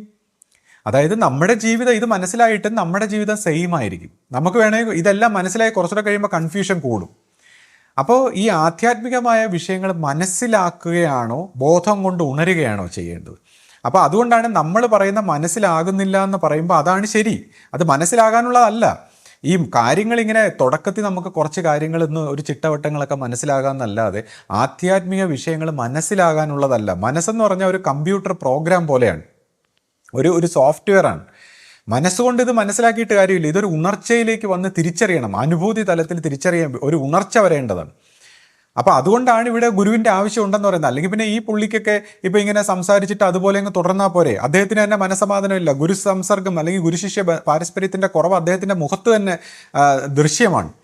അപ്പം ഈ ഒരു മനസ്സിലാക്കാം, എല്ലാം അങ്ങ് നമുക്ക് മനസ്സിലാക്കാം, ഇങ്ങനെ മനസ്സിലങ്ങ് ആക്കാമെന്നാണ് നമ്മൾ വിചാരിക്കുന്നത്. ഇത് ഉറക്കവും ഉണർച്ചയും തമ്മിലുള്ള വ്യത്യാസമുണ്ട്. അതായത് ഇപ്പോൾ ഒരാൾ സ്വപ്നത്തിൽ പല കാര്യങ്ങളും ഇങ്ങനെ കാണുന്നു, ഗുരുവിനെ അന്വേഷിക്കുന്നു, ഫിലോസഫി വായിക്കുന്നു, ഉണരാൻ വേണ്ടി സ്വപ്നത്തിൽ എന്തെല്ലാം പ്രവൃത്തി ചെയ്താലും ഉണരാൻ പറ്റില്ല. അപ്പോഴാണ് ഒരു ഗുരു വന്ന് പിടിച്ച് കുലുക്കി അങ്ങ് ഉണർത്തുമ്പോൾ ഉണരും. അപ്പോൾ ഈ ഗുരു പിടിച്ച് കുലുക്കി ഉണർത്തുന്നവനാണ്. ഈ സ്വപ്നത്തിൽ ഇങ്ങനെ നമ്മൾ അറിവ് ശേഖരിക്കുന്ന പോലെ ഈ മനസ്സുകൊണ്ട് പല പല കാര്യങ്ങൾ അറിവ് ശേഖരിച്ചത് കൊണ്ട് ആ അറിവിന് ആത്യന്തികമായിട്ടുള്ള അനുഭൂതി തലവുമായിട്ട് ഒരു ബന്ധമില്ല. അതുകൊണ്ടാണ് പറയുന്നത് നമുക്കൊന്നും അറിഞ്ഞുകൂടെ, ഈ അറിഞ്ഞതൊക്കെ സെക്കൻഡ് ഹാൻഡ് നോളജാണ്, ഇതല്ല ശരിയായ അറിവ് എന്ന് മനസ്സിലാക്കുമ്പോഴാണ് ആത്മീയത തുടങ്ങുന്നത്. അപ്പോൾ അവിടെയാണ് ഈ അറിവ് താൻ അറിഞ്ഞ കാര്യങ്ങളിൽ നിന്ന് മോചിപ്പിക്കാനാണ് ഗുരു സഹായിക്കുന്നത്. അങ്ങനെ ഗുരു നമ്മളെ മോചിപ്പിച്ച് തന്നാലും നമ്മൾ സ്വതന്ത്രമാകില്ല. അങ്ങനെ ഓരോ പ്രാവശ്യവും ഒരു പക്ഷേ ഗുരുവിൻ്റെ അടുത്ത് ചെല്ലുമ്പോൾ നമ്മൾ സത്സംഗം കൊണ്ട് നമ്മൾ മനസ്സിൽ നിന്നൊക്കെ മോചിപ്പിച്ച് വന്നാലും നമ്മുടെ ഈ ശരീര മനസ്സുകൾ റെസിസ്റ്റ് ചെയ്യും. നമ്മുടെ ശരീര മനസ്സുകൾക്കൊരു അറിവുണ്ട്, ഇത് ഒരു പഴഞ്ചൻ സിസ്റ്റമായിട്ട് നമ്മളെ വീണ്ടും പഴയ ഒരു അവസരത്തിലെത്തും. അപ്പോൾ ഇതിൻ്റെ ഒരു കാര്യം വിശദീകരിക്കണമെങ്കിൽ എൻ്റെ ഒരു പേഴ്സണലായിട്ടുള്ളൊരു അനുഭവം പറയാതിരിക്കാൻ വയ്യ. പക്ഷേ ഇപ്പം ഞാൻ എന്നെ പുകഴ്ത്തി പറയാനല്ല, എന്നെ സംബന്ധിച്ച് ഞാൻ എൻ്റെ പാസ്റ്റിനെ മറ്റൊരു വ്യക്തിയായിട്ടാണ് കാണുന്നത്. പക്ഷേ ഈ ഒരു കാര്യം, എക്സാക്ട് കാര്യം എൻ്റെ ഒരു അനുഭവം പറഞ്ഞാൽ അത് മനസ്സിലാവും. ഇപ്പോൾ എൻ്റെ അമ്മ അന്ന് ഗുരുവിനോട് കുട്ടിക്കാലത്ത് എന്നെക്കുറിച്ച് പറയുമ്പോൾ ഇപ്പോൾ എൻ്റെ ടീച്ചേഴ്സും മറ്റുള്ളവരും ഒക്കെ പറഞ്ഞിട്ടുണ്ടത്രേ, ഇങ്ങനെ നല്ല ബുദ്ധിയുള്ളൊരു കുട്ടിയാണ്, നല്ല അറിവാണ്, ശാന്തനായിട്ടുള്ളൊരു സ്വഭാവമാണ്, വീട്ടിലൊക്കെ ഒരുപാട് ജോലികളൊക്കെ ചെയ്യുന്നു, അപ്പോൾ നല്ലൊരു കുട്ടിയാണെന്നൊക്കെ ഉള്ളൊരു അർത്ഥത്തിൽ ഇങ്ങനെ പറഞ്ഞപ്പോൾ പലരും അഭിപ്രായപ്പെട്ടപ്പോൾ അമ്മ ഗുരുവിനോട് ചെന്ന് ഇങ്ങനെ ചോദിച്ചു, ഗുരുവേ, ഞാനിങ്ങനെ ഗുരുവിൻ്റെ അവസ്ഥാ പൂർത്തീകരണത്തിലൊക്കെയുള്ള ചില പ്രാർത്ഥനകളിലൊക്കെ പങ്കെടുത്തിട്ടുണ്ട്, അതുകൊണ്ടാണോ എൻ്റെ മകനായിട്ട് ഇവനൊരു നല്ല ഒരു കുട്ടിയായിട്ട് എനിക്ക് തോന്നുന്നു, അപ്പോൾ അവൻ്റെ ഒരു ജീവൻ അങ്ങനെ ഒരു വളർച്ചയുണ്ടോ എന്നെല്ലാം ഗുരുവിനോട് ഇങ്ങനെ ചോദിച്ചു. അപ്പോൾ ഗുരു പറഞ്ഞു, അതിന് നീ ഒരു പ്രാർത്ഥനയിലല്ലേ പങ്കെടുത്തുള്ളൂ, നീ മറ്റ് ബാക്കിയുള്ള പ്രാർത്ഥനയിലും കൂടി പങ്കെടുത്തിരുന്നേ അവൻ്റെ വളർച്ച ഇതൊന്നും അല്ലായിരുന്നു. അപ്പോൾ ഇത് കേട്ടപ്പോൾ ഞാൻ വിചാരിച്ചു, ഈ എൻ്റെ വളർച്ച എന്ന് പറയുമ്പോൾ ഞാൻ ഇത് തന്നെയല്ലേ, ഞാൻ എന്ന് പറയുമ്പോൾ ഞാൻ ഈ വ്യക്തിയല്ലേ, എനിക്ക് ഈ അറിവല്ലേ ഉള്ളൂ. അപ്പോൾ ഇനി അമ്മ അങ്ങനെ കൂടുതൽ പ്രാർത്ഥനയിൽ പങ്കെടുത്തു കഴിഞ്ഞാൽ അമ്മയ്ക്ക് മറ്റൊരു കുട്ടി ആയിരിക്കില്ലേ ജനിക്കുന്നത്. പക്ഷെ അങ്ങനെയല്ല. കാരണം നമ്മുടെ ഒരു ജീവൻ, ഞാനാകുന്ന ഒരു ജീവൻ, ഈ ജനിച്ചു വന്നിരിക്കുന്ന നമ്മുടെ ഈ ശരീര മനസ്സുകൾക്കൊരു പാറ്റേൺ ഉണ്ട്, ഒരു പാരമ്പര്യം എന്ന് പറയും. അപ്പോൾ നമ്മുടെ പാരമ്പര്യം കുറച്ചുകൂടെ ശുദ്ധമാകുമായിരുന്നു. പാരമ്പര്യ ശുദ്ധമായി നമുക്ക് കുറച്ചുകൂടെ ക്ലാരിറ്റി, നമ്മുടെ ഈ ജീവന് വികസിക്കാൻ പറ്റിയ ഈ ശരീര മനസ്സുകൾ ശുദ്ധമായില്ല, അതിന് അത്രത്തോളം ഈ വികസിച്ചു പോകാൻ, ആധ്യാത്മികമായി വികസിക്കാൻ പ്രയോജനപ്പെടുമായിരുന്നു. കാര്യം എൻ്റെ ജീവൻ്റെ ഒരു വെളിച്ചത്തെ ഉണർത്തിയെടുക്കാൻ എനിക്ക് പോലും തടസ്സപ്പെടുത്തുന്ന ഒരു മനസ്സിൻ്റെ സിസ്റ്റമാണ് ഈ പാരമ്പര്യ സ്വഭാവത്തിൽ കിട്ടിയത്. കാരണം ഞാനിങ്ങനെ ചിന്തിക്കുമ്പോൾ എനിക്ക് ഒരുപാട് പല രീതിയിലുള്ള ആധ്യാത്മിക അനുഭൂതി വന്നു, ദർശനങ്ങൾ വന്നു, ക്ലാരിറ്റി വന്നു, പലപ്പോഴും ഈ ശാന്തിയും ആനന്ദവും സന്തോഷത്തിൻ്റെ ഒക്കെ ഒരവസ്ഥയിലേക്ക് വരുന്നു. പക്ഷേ ഇതിനിടയിലും പലപ്പോഴും എനിക്ക് സംശയങ്ങളും വരുന്നു. ചില കാര്യങ്ങളെക്കുറിച്ച്, ഇപ്പോൾ ആശ്രമ സ്വഭാവത്തിലായാലും മറ്റു കാര്യങ്ങളെക്കുറിച്ചായാലും സംശയങ്ങൾ, ഇപ്പോൾ ഗുരുവിനെക്കുറിച്ച് പോലും ചിലപ്പോൾ സംശയങ്ങളൊക്കെ തോന്നുമ്പോൾ, പക്ഷേ എന്നെ സംബന്ധിച്ച് ഈ സംശയം തോന്നുമ്പോൾ ജീവബോധത്തിൻ്റെ തലത്തിൽ അപ്പം തന്നെ മറുപടി കിട്ടും. അവൻ എൻ്റെ സംശയത്തെ എക്സിസ്റ്റ് ചെയ്യാൻ പറ്റില്ല, പക്ഷേ എന്നാലും എൻ്റെ ഈ മനസ്സിൽ സംശയങ്ങളുള്ളതായിട്ട് എനിക്ക് കണ്ടു. അപ്പോൾ ഞാൻ വിചാരിച്ചു, എനിക്ക് എന്തുകൊണ്ട് ഈ സംശയങ്ങൾ വരുന്നു, ഇത്രയും അനുഭവങ്ങളെല്ലാം ഉണ്ടായിട്ട് എന്തുകൊണ്ട് ഈ സംശയം വരുന്നു? അപ്പോഴാണ് എനിക്ക് മനസ്സിലായത്, ഈ മനസ്സ് പാരമ്പര്യമാണ്. മനസ്സൊരു പാരമ്പര്യം. ഇപ്പം നമ്മുടെയൊക്കെ ഈ ശരീരത്തിൽ ഈ മോളിക്യൂൾസും ഈ DNA തരംഗങ്ങളും ജെനറ്റിക്സും എല്ലാം കൂടെ ചേർത്ത് ശരീരത്തിനൊരു മനസ്സുണ്ട്, ശരീരം സംസാരിക്കും. അപ്പോൾ ഈ ശരീരം പഴയ ഒരു സിസ്റ്റത്തിൽ സംശയമേ തരൂ, നമ്മുടെ പാരമ്പര്യമായിട്ട് നമുക്ക് സംശയങ്ങളെ തരൂ, പ്രത്യേകിച്ച് ഗുരുവിനെക്കുറിച്ച്. കാര്യം ഗുരുവിൻ്റെ അടുത്ത് ചെന്ന് കഴിഞ്ഞാൽ ഈ പാരമ്പര്യം, ഈ സംസ്കാരങ്ങളെല്ലാം പൊട്ടിച്ച് സ്വതന്ത്രമാക്കും. അപ്പോൾ ഈ മനസ്സിനും ഈ പിതൃക്കൾക്കും ഈ ആരാധനാമൂർത്തികളെല്ലാം നമ്മളൊരു ആൻറ്റിന പോലെ ഉപയോഗിക്കുകയാണ്. ആ ഒരു എനർജി, ഇതിന്നെല്ലാം വരുന്ന എനർജികൾ നമുക്ക് ചിന്താസ്വരൂപത്തിൽ നമ്മളിൽ കയറി നമ്മുടെ ഈ ശരീര മനസ്സുകളിലൂടെ പ്രവർത്തിക്കും. അപ്പോൾ ഇത് നിരന്തരം നമ്മളെ പഴയ സിസ്റ്റത്തിൽ കൊണ്ടുപോകാനാണ് ആഗ്രഹിക്കുന്നത്. ഈ നിലനിൽക്കുന്ന ആധ്യാത്മിക ആരാധന മാർഗങ്ങളുടെ സ്വഭാവത്തിൽ കൊണ്ടുപോകാനാണ് ആഗ്രഹിക്കുന്നത്. അപ്പോൾ ഗുരുവിൻ്റെ അടുത്ത് നിന്ന് നമ്മളെ തടുക്കും, ഗുരുവിനെ എനിമിയായിട്ട് കാണിച്ചു തരും. അപ്പോൾ ഞാൻ നോക്കുമ്പോൾ ഈ മനസ്സ്, അപ്പോൾ അതാണ് പറയുന്നത്, ഈ ആധ്യാത്മികതയിൽ പല മികച്ച സന്യാസിമാർക്ക് പോലും സമാധി സ്വഭാവത്തിലോ ദർശന സ്വഭാവത്തിലോ അനുഭവം വന്നാൽ പോലും ഗുരുക്കന്മാരുടെ സന്നിധിയിൽ വന്ന് ഗുരുക്കന്മാരുടെ സാമീപ്യം കൊണ്ട് എത്ര ഉന്നതമായ അനുഭവം കിട്ടിയാലും അവരുടെ ഈ ശാരീരിക മനസ്സിൻ്റെ പാരമ്പര്യത്തിൻ്റെ സംസ്കാരം മാറിയിട്ടില്ലെങ്കിൽ അവർക്ക് സംശയം വരും. അവർക്ക് ഈ ആ ഉന്നതമായ ആധ്യാത്മിക കാര്യങ്ങളിൽ വാസന ഉണ്ടെങ്കിൽ മാത്രമേ നിലനിൽക്കാൻ പറ്റൂ, അല്ലെങ്കിൽ സംശയം വരും. അതുകൊണ്ടാണ് നമ്മുടെ ഇപ്പോൾ ആശ്രമ സ്വഭാവത്തിലായാലും നമ്മൾ പല ദർശന സ്വഭാവത്തിലും അനുഭവങ്ങളൊക്കെ ഏറ്റവും ഉന്നതമായി കിട്ടിയവർക്ക് പോലും സംശയമാണ് പിൽക്കാലത്ത്. അപ്പോൾ ഈ ശരീര മനസ്സുകൾക്ക് ഈ ഏറ്റവും ഉന്നതമായ ശരിയായിട്ടുള്ള സത്സംഗത്തിലൂടെ നിരന്തരം വന്നും ഈ അനുഭവം ഉറച്ചു കഴിഞ്ഞാൽ മാത്രമേ ഈ ശരീര മനസ്സുകളുടെ സെല്ലുകൾക്ക് എല്ലാം മാറ്റം വരും. ഒരു എനർജി തലത്തിൽ ശരീര മനസ്സുകൾക്കും കൂടി മാറ്റം വന്നാൽ മാത്രമേ നമ്മൾ ഫ്രീ ആവും. അല്ലെങ്കിൽ നമ്മളെ കുറച്ചു കാലം കഴിയുമ്പോൾ നമ്മളെല്ലാവരെയും തെറ്റിക്കും. അതാണ് നമ്മൾ നിരന്തരം കാണുന്നത്. അപ്പോൾ ഇവിടെയാണ് ഇപ്പോൾ ഗുരു സ്നേഹിച്ചുകൊണ്ടിരുന്നില്ലെങ്കിൽ നമ്മൾ വിട്ടുപോകും. അപ്പോൾ ഗുരുവിനറിയാം ഇത്, നമ്മളെങ്ങനെ സ്നേഹിച്ച് അടുപ്പിച്ച് നിർത്തിയില്ലെങ്കിൽ നമ്മൾ ഈ ശരീര മനസ്സുകൾ നമ്മളെ തെറ്റിച്ച് കളയും. പക്ഷെ നമ്മുടെ സ്നേഹം വരുമ്പോഴാണ് അത് ഒരു സായുജ്യമായി സാക്ഷാത്കാരമായിട്ട് മാറുന്നത്. അതായത് ഗുരുവിനോട് നമ്മുടെ സ്നേഹം, ഗുരു ആ ഉണർത്തി തരുന്ന സ്നേഹം നമുക്ക് തിരിച്ച് അങ്ങോട്ട് വരുമ്പോഴാണ് അത് ഭക്തിയായി ആനന്ദമായി നമ്മുടെ ജീവൻ്റെ സായുജ്യമായി മാറുന്നത്. പക്ഷേ ആ സ്നേഹം വരണമെങ്കിൽ നമ്മൾ ഈ ശരീര മനസ്സുകളിലുള്ള ഈ പ്രോഗ്രാമിനെ അതിവർത്തിക്കണം. അപ്പോൾ ഇവിടെയാണ് ഗുരുവിൻ്റെ പ്രാധാന്യം. ഇത് നമ്മൾ മാനസിക തലത്തിൽ എത്ര കിടന്ന് പ്രാർത്ഥിച്ചുകൊണ്ട് നിന്നാലും, എത്ര പ്രാർത്ഥിച്ച് ഇങ്ങനെയൊക്കെ പോയാലും മാനസിക തലത്തിൽ വരുമ്പോൾ ഈ ഒരു നമ്മുടെ ഈ പാറ്റേൺ, നമ്മുടെ ഈ എതിർക്കുന്ന സംശയിപ്പിക്കുന്ന ഈ സാധനം നമ്മുടെ ശരീര മനസ്സുകളുടെ ഒരു പ്രോഗ്രാമാണ്, നമ്മുടെ പഴയ പാരമ്പര്യമാണ്. അത് നമ്മളെ പിടിച്ചു വലിച്ചുകൊണ്ടേയിരിക്കും. അതുകൊണ്ടാണ് എല്ലാവരും ഈ ആരാധനാ മാർഗത്തിൽ തുടരാൻ, ഇപ്പോൾ ഗുരുമാർഗത്തിൽ വന്നവർ പോലും വീണ്ടും ആരാധനാ മാർഗത്തിലേക്ക് തുടരാൻ ആഗ്രഹിക്കുന്നത്. കാര്യം ഈ മനസ്സിൻ്റെ പാറ്റേൺ അവർക്ക് വിട്ടുപോകാൻ വയ്യ. അപ്പോൾ ഗുരുവിൻ്റെ അടുത്ത് എത്തിയ ജീവനെ സ്വതന്ത്രമാക്കി ഈ ആനന്ദത്തിൻ്റെ സായുജ്യത്തിൻ്റെ ആ സന്തോഷത്തിൻ്റെ പാതയിൽ പോക്കും. പക്ഷേ ജീവനത് കിട്ടും, പക്ഷേ മനസ്സിന് അത് എതിർപ്പാണ്. ഇപ്പം നമ്മൾ ഗുരുസംസർഗത്തിൽ വരുന്നവരുടെ ജീവന് വേണ്ടതെല്ലാം കിട്ടുന്നുണ്ട്, പക്ഷേ മനസ്സിനെ അതിനനുസരിച്ച് പരിവർത്തനപ്പെടുത്തി എടുക്കാത്തതുകൊണ്ട് ആ ജീവൻ്റെ തലത്തിലുള്ള ആനന്ദം ഈ ശരീര മനസ്സുകൾക്ക് അനുഭവിക്കാൻ കഴിയുന്നില്ല. അതാണ് നിരാശയും ഫ്രസ്ട്രേഷനും. പഴയ കാലത്തുള്ള വിശ്വാസ സ്വഭാവത്തിലുള്ളവരെല്ലാം ഈ ശരീര മനസ്സുകളെ ജീവൻ്റെ തലത്തിലേക്ക് അലൈൻ ചെയ്യാത്തതിൻ്റെ അശാന്തിയും നിരാശയിലുമാണ്. അവരുടെ മുഖത്ത് അത് നിഴലിക്കുന്നതിൻ്റെ കാരണം ഈ ശരീര മനസ്സിനെയും കൂടെ നമ്മൾ ആ അലൈൻ ചെയ്ത് ജീവബോധത്തിലേക്ക് ഉയർത്തിയാൽ മാത്രമേ രക്ഷപ്പെടാൻ പറ്റൂ. അപ്പോൾ ഇവിടെയൊക്കെയാണ് ഒരു മനുഷ്യ രൂപത്തിൽ, മനുഷ്യ തലത്തിൽ നമുക്ക് ഗുരുവും ഈ സത്സംഗത്തിൻ്റെയൊക്കെ പ്രസക്തി. അപ്പോൾ ഏതായാലും ഈ പുതിയ ഓരോ വ്യക്തികളെയൊക്കെ കൊണ്ടുവന്ന് നമ്മളടുത്ത് നിന്ന് സംസാരിപ്പിച്ചിട്ടൊന്നും പ്രത്യേകിച്ച് ഒരു കാര്യമില്ല. നമ്മൾ നമ്മുടേതായ മനസ്സിനെ പരിവർത്തനപ്പെടുത്തിക്കൊണ്ട് പോകണം. ഇപ്പം ആശ ആദ്യം ചോദിച്ച ഈ ക്വസ്റ്റ്യൻ്റെ ഉത്തരം വിശ്വാസത്തിൻ്റെ ഉറപ്പും നമ്മുടെ എന്താണ് നമുക്ക് പരിണമിച്ച് പോകാൻ എന്നും പുതിയതായിട്ട് മനസ്സിനെ നിർത്താനൊക്കെ ഉള്ളൊരു വഴി. അപ്പോൾ അതിനെക്കുറിച്ച് നമുക്ക് എക്സ്ക്ലൂസീവായിട്ട് മറ്റൊരു വീഡിയോയിൽ സംസാരിക്കാം. കാര്യം ഇത്രയും സംസാരിച്ചതിൻ്റെ ഒരു ആമുഖം സംസാരിച്ച് വന്നപ്പോൾ തന്നെ ഇത്രയും സമയമായി. അപ്പോൾ നമുക്ക് മറ്റൊരു വീഡിയോയിൽ സംസാരിക്കാം. പിന്നെ ശ്രീ ഇപ്പോൾ പഴയ സന്യാസിമാരെ കുറിച്ച് ശ്രീ പറഞ്ഞല്ലോ. അപ്പം അതില് പഴയ സന്യാസിമാരിൽ ഒരുപാട് പേര് ഗുരുമാർഗത്തെ അനുകൂലിക്കുന്നവരും ഉണ്ടല്ലോ. അതിനെക്കുറിച്ച് ശ്രീ ഒന്ന് പറഞ്ഞെങ്കിൽ കൊള്ളായിരുന്നു. തീർച്ചയായിട്ടും ഈ പഴയ സന്യാസിമാരെ കുറിച്ചൊക്കെ ഞാൻ ഈ സംസാരിച്ച് വരുമ്പോൾ നമ്മൾ ഇങ്ങനെ സംസാരിക്കുമ്പോൾ അതങ്ങനെ ആയിപ്പോകുന്നതാണ്. ഇപ്പോൾ പഴയ സന്യാസ സ്വഭാവത്തിൽ കുറച്ച് പേർക്കാണ് ഈ പറയുന്ന പോലെ ശിഷ്യപൂജയുടെ ഭാഗത്ത് ഈ ഗുരുമാർഗത്തിലൊക്കെ വരാനായിട്ടുള്ള ഒരു തടസ്സം ഉണ്ടായത്. ഇപ്പോൾ പഴയ സന്യാസിമാരെ കുറിച്ച് പറയുമ്പോൾ ഇപ്പോൾ എന്നെ സംബന്ധിച്ച് ഞാനിപ്പോൾ ശിഷ്യപൂജയെ ഗുരുസ്ഥാനത്ത് കാണുമ്പോൾ എന്നെ ഈ ഗുരുസ്ഥാനത്ത് കാണാൻ പഠിപ്പിച്ചത് ആരാണെന്നറിയാം.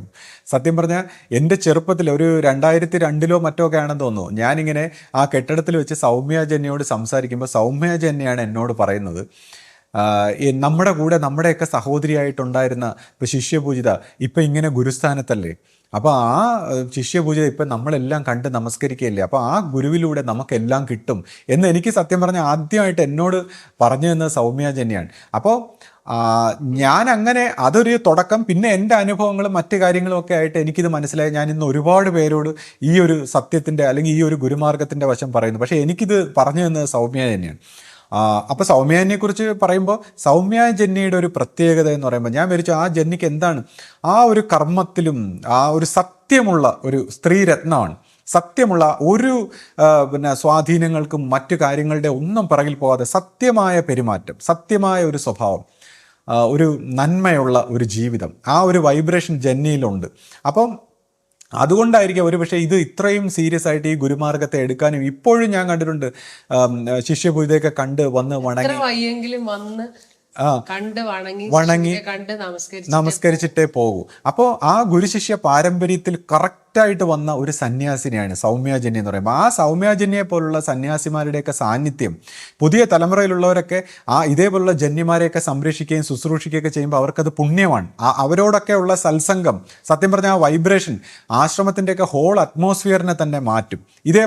ഇതൊക്കെയാണ് യഥാർത്ഥ സന്യാസിമാരെന്ന് പറയുന്നത്. ഇങ്ങനെയുള്ളവരെയൊക്കെ നമ്മൾ ശുശ്രൂഷിക്കുമ്പോഴാണ് നമുക്ക് പുണ്യവും ഭാഗ്യവും ജീവിതത്തിലൊക്കെ ഉതകുന്നത്.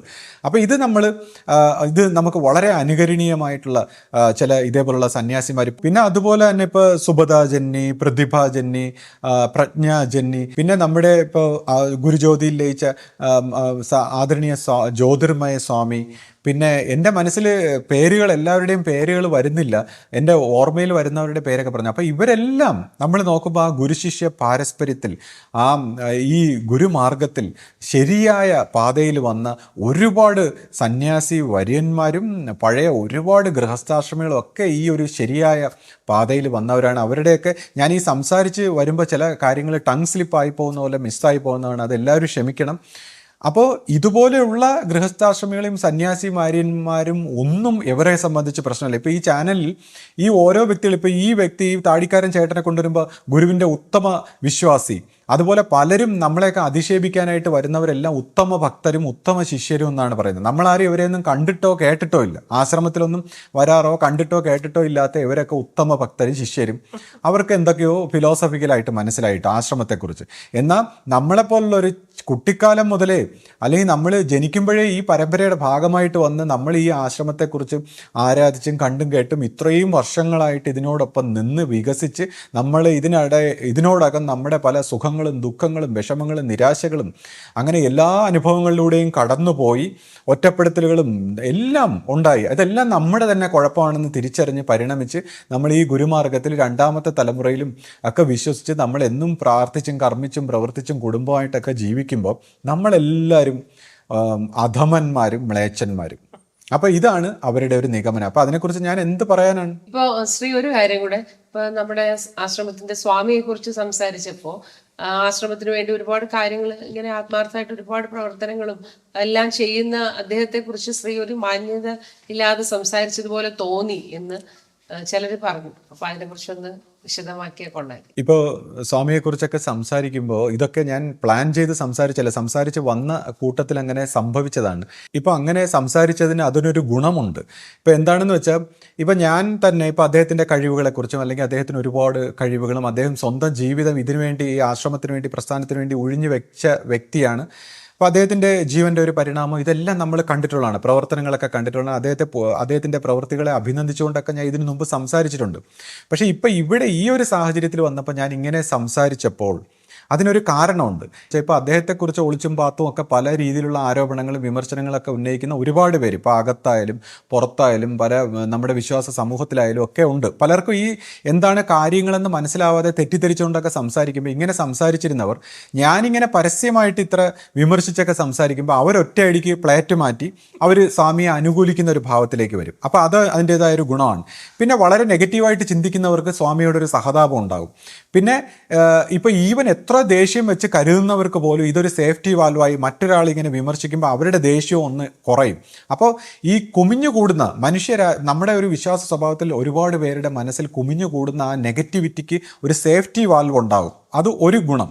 പിന്നെ രണ്ടാമത്, ഇപ്പോൾ ഒരുപാട് പേരുടെ മനസ്സിൽ ഇപ്പോൾ എന്തെങ്കിലുമൊക്കെ ഇങ്ങനെ സംശയങ്ങളുണ്ടായെങ്കിൽ വിശ്വാസ സ്വഭാവത്തിൽ വന്നപ്പോൾ ഒരു ദോഷം, അതൊരു ദോഷമായിട്ട് മാറും. ഇപ്പം നമ്മുടെ പ്രവൃത്തി നമ്മൾ ആത്മാർത്ഥമായിട്ട് നമുക്ക് ഉചിതമെന്ന് തോന്നുന്ന രീതിയിൽ പൂർണ്ണമായിട്ട് ആത്മാർത്ഥമായിട്ട് പ്രവർത്തിക്കുമ്പോഴും അതിൻ്റേതായ ഒരു നെഗറ്റീവ് വശം വെച്ചുകൊണ്ട് പലർക്കും സംശയമുണ്ടായി, പലർക്കും വിഷമങ്ങളൊക്കെ ഉണ്ടായി, പലരും തെറ്റിപ്പോയി, അല്ലെങ്കിൽ അങ്ങനെയൊക്കെയുള്ള സാഹചര്യങ്ങൾ ഉണ്ടായിട്ടുണ്ടെങ്കിൽ അതിനൊരു ദോഷമുണ്ട്.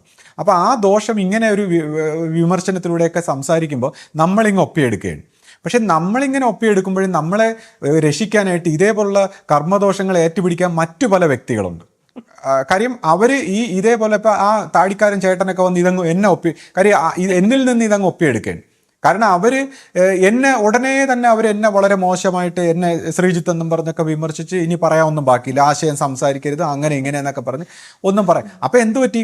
ഇത് അവരാണിത് അർഹതപ്പെട്ടവർ, അതങ്ങ് ഒപ്പിയെടുത്തുകൊണ്ട് പോയി. ഇനി അദ്ദേഹത്തിൻ്റെ രക്ഷ നേടണം, അദ്ദേഹം ഗുരുവിനൊക്കെ ഒന്ന് കണ്ടാലേ ഇതൊന്ന് രക്ഷപ്പെടാൻ പറ്റൂ. അപ്പം എന്തായാലും ഇങ്ങനെയുള്ള ചില ദോഷങ്ങളൊക്കെ മാറാൻ ഇതുപോലുള്ള പിന്നെ ചില കാര്യങ്ങൾ വിഷമിച്ച് വരുമ്പോൾ നമുക്ക് ആധ്യാത്മികമായിട്ടുള്ള ചില പരിണാമങ്ങളുണ്ടാവും. അപ്പം നമ്മുടെയൊക്കെ ജീവിതത്തിൽ ആരും മനഃപൂർവ്വം ചെയ്യുന്നതല്ല, ഇതൊക്കെ സംഭവിച്ചു പോകുന്നതാണ്. അപ്പം ഞാനിത് എന്തുകൊണ്ട് ഇത് പരസ്യമായിട്ട് പറയുന്നു എന്ന് വെച്ചാൽ, ഇത് പരസ്യമായിട്ട് പറയാതെ ഈ തെറ്റിദ്ധാരണ മാറുകയില്ല. ഇപ്പോൾ ഒരുപാട് പേർക്ക് ഇപ്പോൾ ശിഷ്യപൂജയൊക്കെ സംബന്ധിച്ചായിരിക്കും ഇതിനെക്കുറിച്ചൊക്കെ സംശയം ഉണ്ടാകുന്നത്.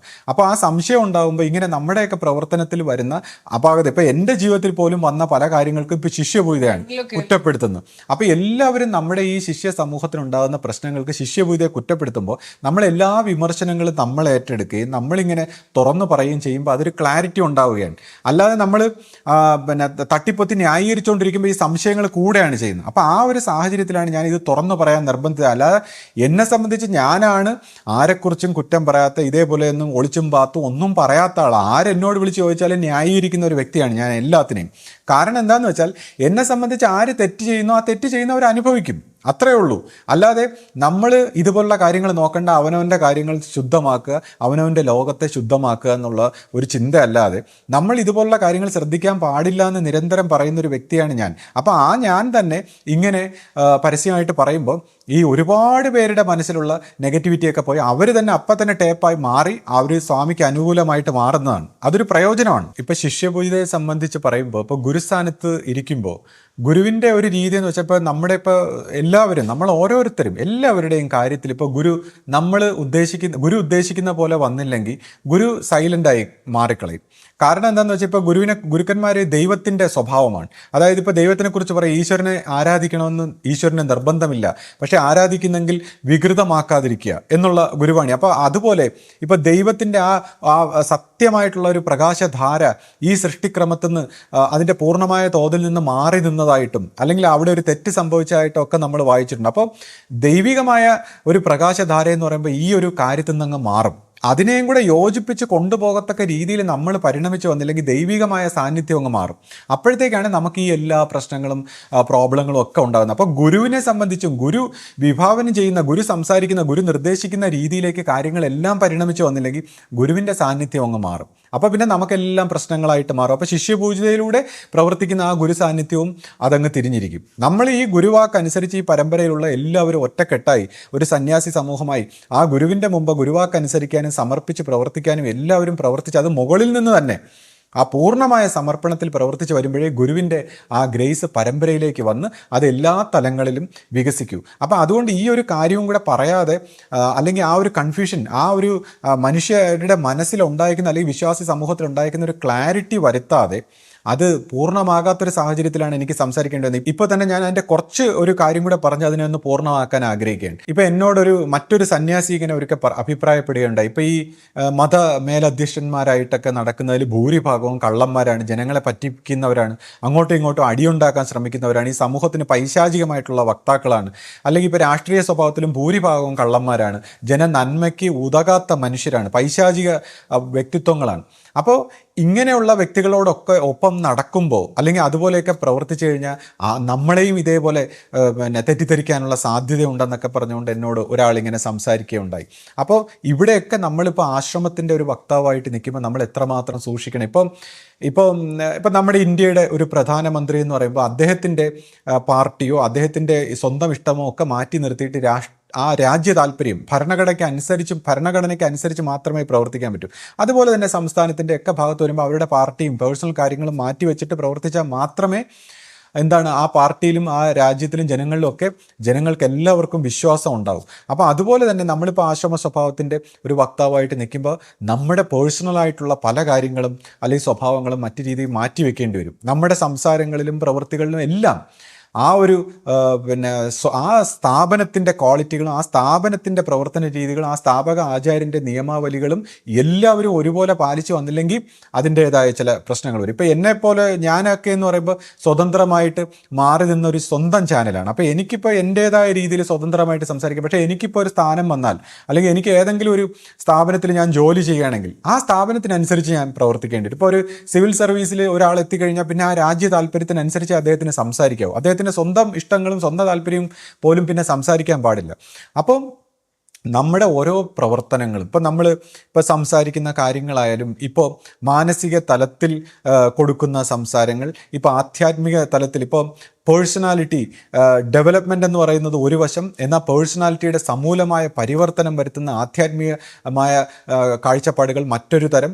അപ്പോൾ ഈ ആധ്യാത്മികമായ സ്ഥലത്തിൽ വരുമ്പോൾ അഭിനയങ്ങളല്ലാതെ, അഭിനയിച്ചുകൊണ്ട് പെരുമാറുകയല്ലാതെ സത്യസന്ധമായ പരിണാമം എങ്ങനെ വരുന്നു, ജീവൻ്റെ സായുജ്യത്തിൽ, ജീവൻ്റെ ഉണർച്ചയിൽ ഈഗോയിസ്റ്റിക് അല്ലാതെ സത്യസന്ധമായ പരിണാമം എങ്ങനെ വരുന്നു. അപ്പോൾ ഇതുമായിട്ടൊക്കെ ബന്ധപ്പെട്ടുള്ള കാര്യങ്ങൾ സംസാരിച്ച് പറഞ്ഞ് പ്രവർത്തിപ്പിച്ച് നമ്മൾ എല്ലാവരെയും മോട്ടിവേറ്റ് ചെയ്ത്, അതിൽ തന്നെ നമ്മുടെ പ്രസ്ഥാനത്തിൻ്റെ കാര്യം നോക്കുമ്പോൾ ഇപ്പോൾ ഞാൻ മറ്റൊരു ഒരു മഠം, സന്യാസി മഠത്തെക്കുറിച്ച് ചിന്തിക്കുമ്പോൾ ഞാൻ നോക്കുമ്പോൾ അവരുടെ സന്യാസിമാരൊന്നും പുറത്തോട്ട് വന്ന് കിടന്ന് പ്രചരണ പ്രവർത്തനങ്ങളെ അതിലൊന്നും ഇടപഴകാതെ അവരുടെ പ്രസ്ഥാനത്തിനെയും സ്ഥാപനങ്ങളെയും അവരുടെ കോളേജുകളും സ്ഥാപനങ്ങളും മെഡിക്കൽ കോളേജും ഒക്കെ ഇങ്ങനെ വികസിപ്പിച്ച് അവരുടെ ചാനലുകളും അങ്ങനെയുള്ള കാര്യങ്ങളിലാണ് അവിടുത്തെ സന്യാസിമാരെല്ലാം കൂടുതലും ശ്രദ്ധിക്കുന്നത്. കൂടാതെ അവർ ലോകത്തിൻ്റെ നാനാഭാഗങ്ങളിലും അവരുടെ ഗുരുവുമായിട്ട് ചേർന്ന് സത്സംഗങ്ങൾ സംഘടിപ്പിക്കുക, ഗുരുദർശനങ്ങൾ സംഘടിപ്പിക്കുക. അപ്പോൾ അവരുടെ പ്രചരണങ്ങളെല്ലാം ആ രീതിയിലാണ്.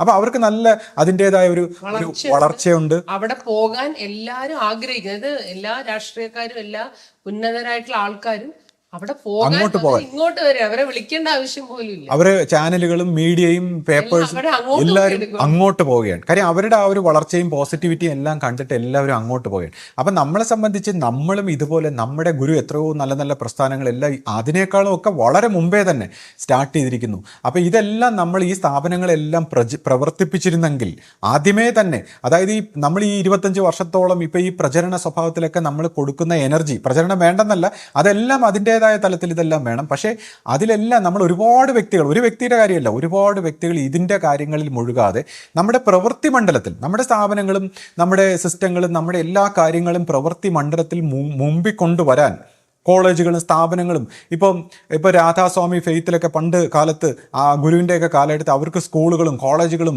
തുണി മില്ലും എല്ലാം ഭൗതികമായിട്ടുള്ള മെച്ചപ്പെട്ട രംഗം വന്ന് അവിടുത്തെ ഗുരു ഈ ജവഹർലാൽ നെഹ്റുവിനെ പോലത്തെ കോട്ടൊക്കെ ധരിച്ച് വന്നപ്പോൾ മഹാത്മാഗാന്ധിക്ക് ഒരു പുച്ഛമായിട്ട് തോന്നി. കാര്യം മഹാത്മാഗാന്ധിയുടെ ഒത്തിരി പ്രാക്ടിക്കൽ അല്ലാത്ത ആധ്യാത്മികതയാണ്. അപ്പോൾ മഹാത്മാഗാന്ധിക്ക് അത് ശരിയായിട്ട് തോന്നിയില്ല.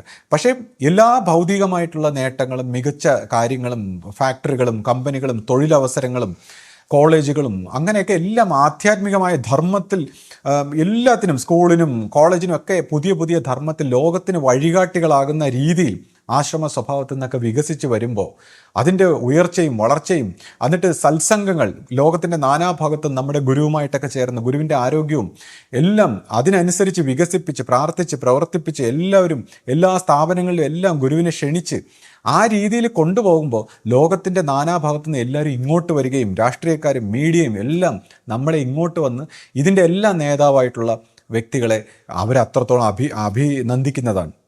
നമ്മുടെ ആശ്രമത്തിലെ ഏറ്റവും വലിയ നേതൃത്വ സ്ഥാനം എന്ന് പറയുമ്പോൾ അതാണ് ഈ ലോകത്ത് കിട്ടാവുന്ന ഏറ്റവും വലിയ സ്ഥാനം. കാരണം ഈ പ്രപഞ്ചനാഥനായ ഗുരുവിൻ്റെ, ഒരു ഗുരു നയിക്കുന്ന സ്ഥാപനത്തിൻ്റെ നേതൃത്വ സ്ഥാനം അതിനേക്കാൾ വലുതായിട്ട് പിന്നെ മറ്റൊരു നേതൃത്വ സ്ഥാനവും ഇല്ല, അല്ലെങ്കിൽ പുറത്തൊന്നും അതിനേക്കാൾ വലുതായിട്ടുള്ള ആരുമില്ല. അപ്പോൾ ഈ ഒരു വലിപ്പം നമ്മൾ പുറത്തെ ഉള്ള ലോകത്തിലേക്ക് എത്തിക്കാൻ, പുറമേക്ക് അതിൻ്റെ ആരുടെയും പിറകെ നടക്കാതെ അവരെല്ലാവരും നമ്മുടെ പിറകെ നടക്കുന്ന ഒരു രീതിയിലേക്ക് നമുക്ക് എത്തിക്കാൻ കഴിഞ്ഞിരുന്നെങ്കിൽ നല്ലതായിരുന്നു എന്ന് നമ്മൾ ഇതിപ്പോൾ ഭാവനാതലത്തിൽ ഇങ്ങനെ സംസാരിച്ച് വരാൻ എളുപ്പമാണ്. ഇത് പ്രാക്ടിക്കലായിട്ട് വരുമ്പോൾ അത് പ്രവർത്തിക്കുന്നവർക്ക് അതിൻ്റെ ബുദ്ധിമുട്ടറിയോ. എന്നാലും നമ്മുടെ ഒരു ആശയ സ്വഭാവത്തിൽ ഇത് സംസാരിക്കുമ്പോൾ ഒരു പൂർണ്ണത കൈവരുത്താൻ വേണ്ടി ഞാനിതിപ്പോൾ ഈ രീതിയിൽ പറഞ്ഞ് അവസാനിപ്പിക്കുകയാണ്. അപ്പോൾ ഇതാണ് നമ്മുടെ ഒരു കൺസെപ്റ്റ്. ഒരു ഗുരു വിശ്വാസത്തെ അല്ലെങ്കിൽ ഗുരുമാർഗത്തെക്കുറിച്ച് നമ്മൾ സംസാരിക്കുമ്പോൾ നമ്മുടെ കൺസെപ്റ്റ് ഇതാണ്. ഇതിൽ നിന്ന് വിരുദ്ധമായ ഓരോരുത്തരും ഓരോരുത്തരുടെ വ്യക്തിഗതമായ രീതിയിലൊക്കെ പ്രവർത്തിച്ച് അവരെ കൊണ്ട് കഴിയുന്ന രീതിയിൽ ഓരോരുത്തരും എല്ലാവരും നല്ലതാക്കാൻ വേണ്ടിയാണ് പ്രവർത്തിക്കുന്നത്, അങ്ങനെ ആയിരിക്കും പ്രവർത്തിക്കുന്നത്. പക്ഷേ അങ്ങനെ വരുമ്പോൾ ചില പഴി ചാരലുകളും അല്ലെങ്കിൽ കുറ്റപ്പെടുത്തലുകളും വിഷമതലുകളും ഒക്കെ ഉണ്ടാകുമ്പോൾ അതൊക്കെ നല്ലതാണ്. അതെല്ലാം നമ്മളെ ഉയർത്തിക്കൊണ്ടുവരാൻ, ശരിയാക്കാൻ, ഇതെല്ലാം ഞാൻ സംസാരിക്കുന്ന ഒന്നും നശിപ്പിക്കാനും തകർക്കാനും ഒന്നുമല്ല. എല്ലാം ആരോപണങ്ങളും അല്ലെങ്കിൽ വിഷമങ്ങളും വിമർശനങ്ങളും എല്ലാം നേരിട്ട് പറഞ്ഞ് അതെല്ലാം എന്തെങ്കിലും മാറ്റേണ്ടതുണ്ടെങ്കിൽ അല്ലെങ്കിൽ പരിവർത്തനപ്പെടുത്തേണ്ടതുണ്ടെങ്കിൽ അല്ലെങ്കിൽ പുതിയതാക്കി കാണിക്കേണ്ടതുണ്ടെങ്കിൽ അങ്ങനെ കാണിച്ച് ഏറ്റവും ഉന്നതമായ തലത്തിൽ ഈ പ്രവർത്തിക്കുന്ന തലത്തിലുള്ളവരെല്ലാം എല്ലാവരും നമ്മുടെ സന്യാസി സംഘങ്ങളും പരമ്പര എല്ലാവരും ഏറ്റവും ഉന്നതമായ തലത്തിലേക്ക് എത്താൻ അത് ഗുരുകാരുണ്യം ഉണ്ടാകട്ടെ എന്നുള്ളൊരു സങ്കല്പത്തിലാണ് നമ്മൾ സംസാരിക്കുന്നത്. ഇപ്പൊ ഒരിക്കൽ ഞാൻ ഗുരു നേരിട്ട് പറഞ്ഞ് കേട്ടിട്ടുള്ള കാര്യമാണ്. ഗുരു പറഞ്ഞത് ഇവിടെ എല്ലാ കാര്യങ്ങളും ഞാൻ തുടങ്ങി വെച്ചിട്ടുണ്ട്. ഇപ്പോൾ ഒരു തറി ഉൾപ്പെടെ മസാല, മരുന്ന്, എല്ലാ കാര്യങ്ങളും ഗുരു പറഞ്ഞു ഞാൻ ഇവിടെ എല്ലാം നിങ്ങൾക്ക് ജീവിക്കാനുള്ള എല്ലാം തുടങ്ങി വെച്ചിട്ടുണ്ട്.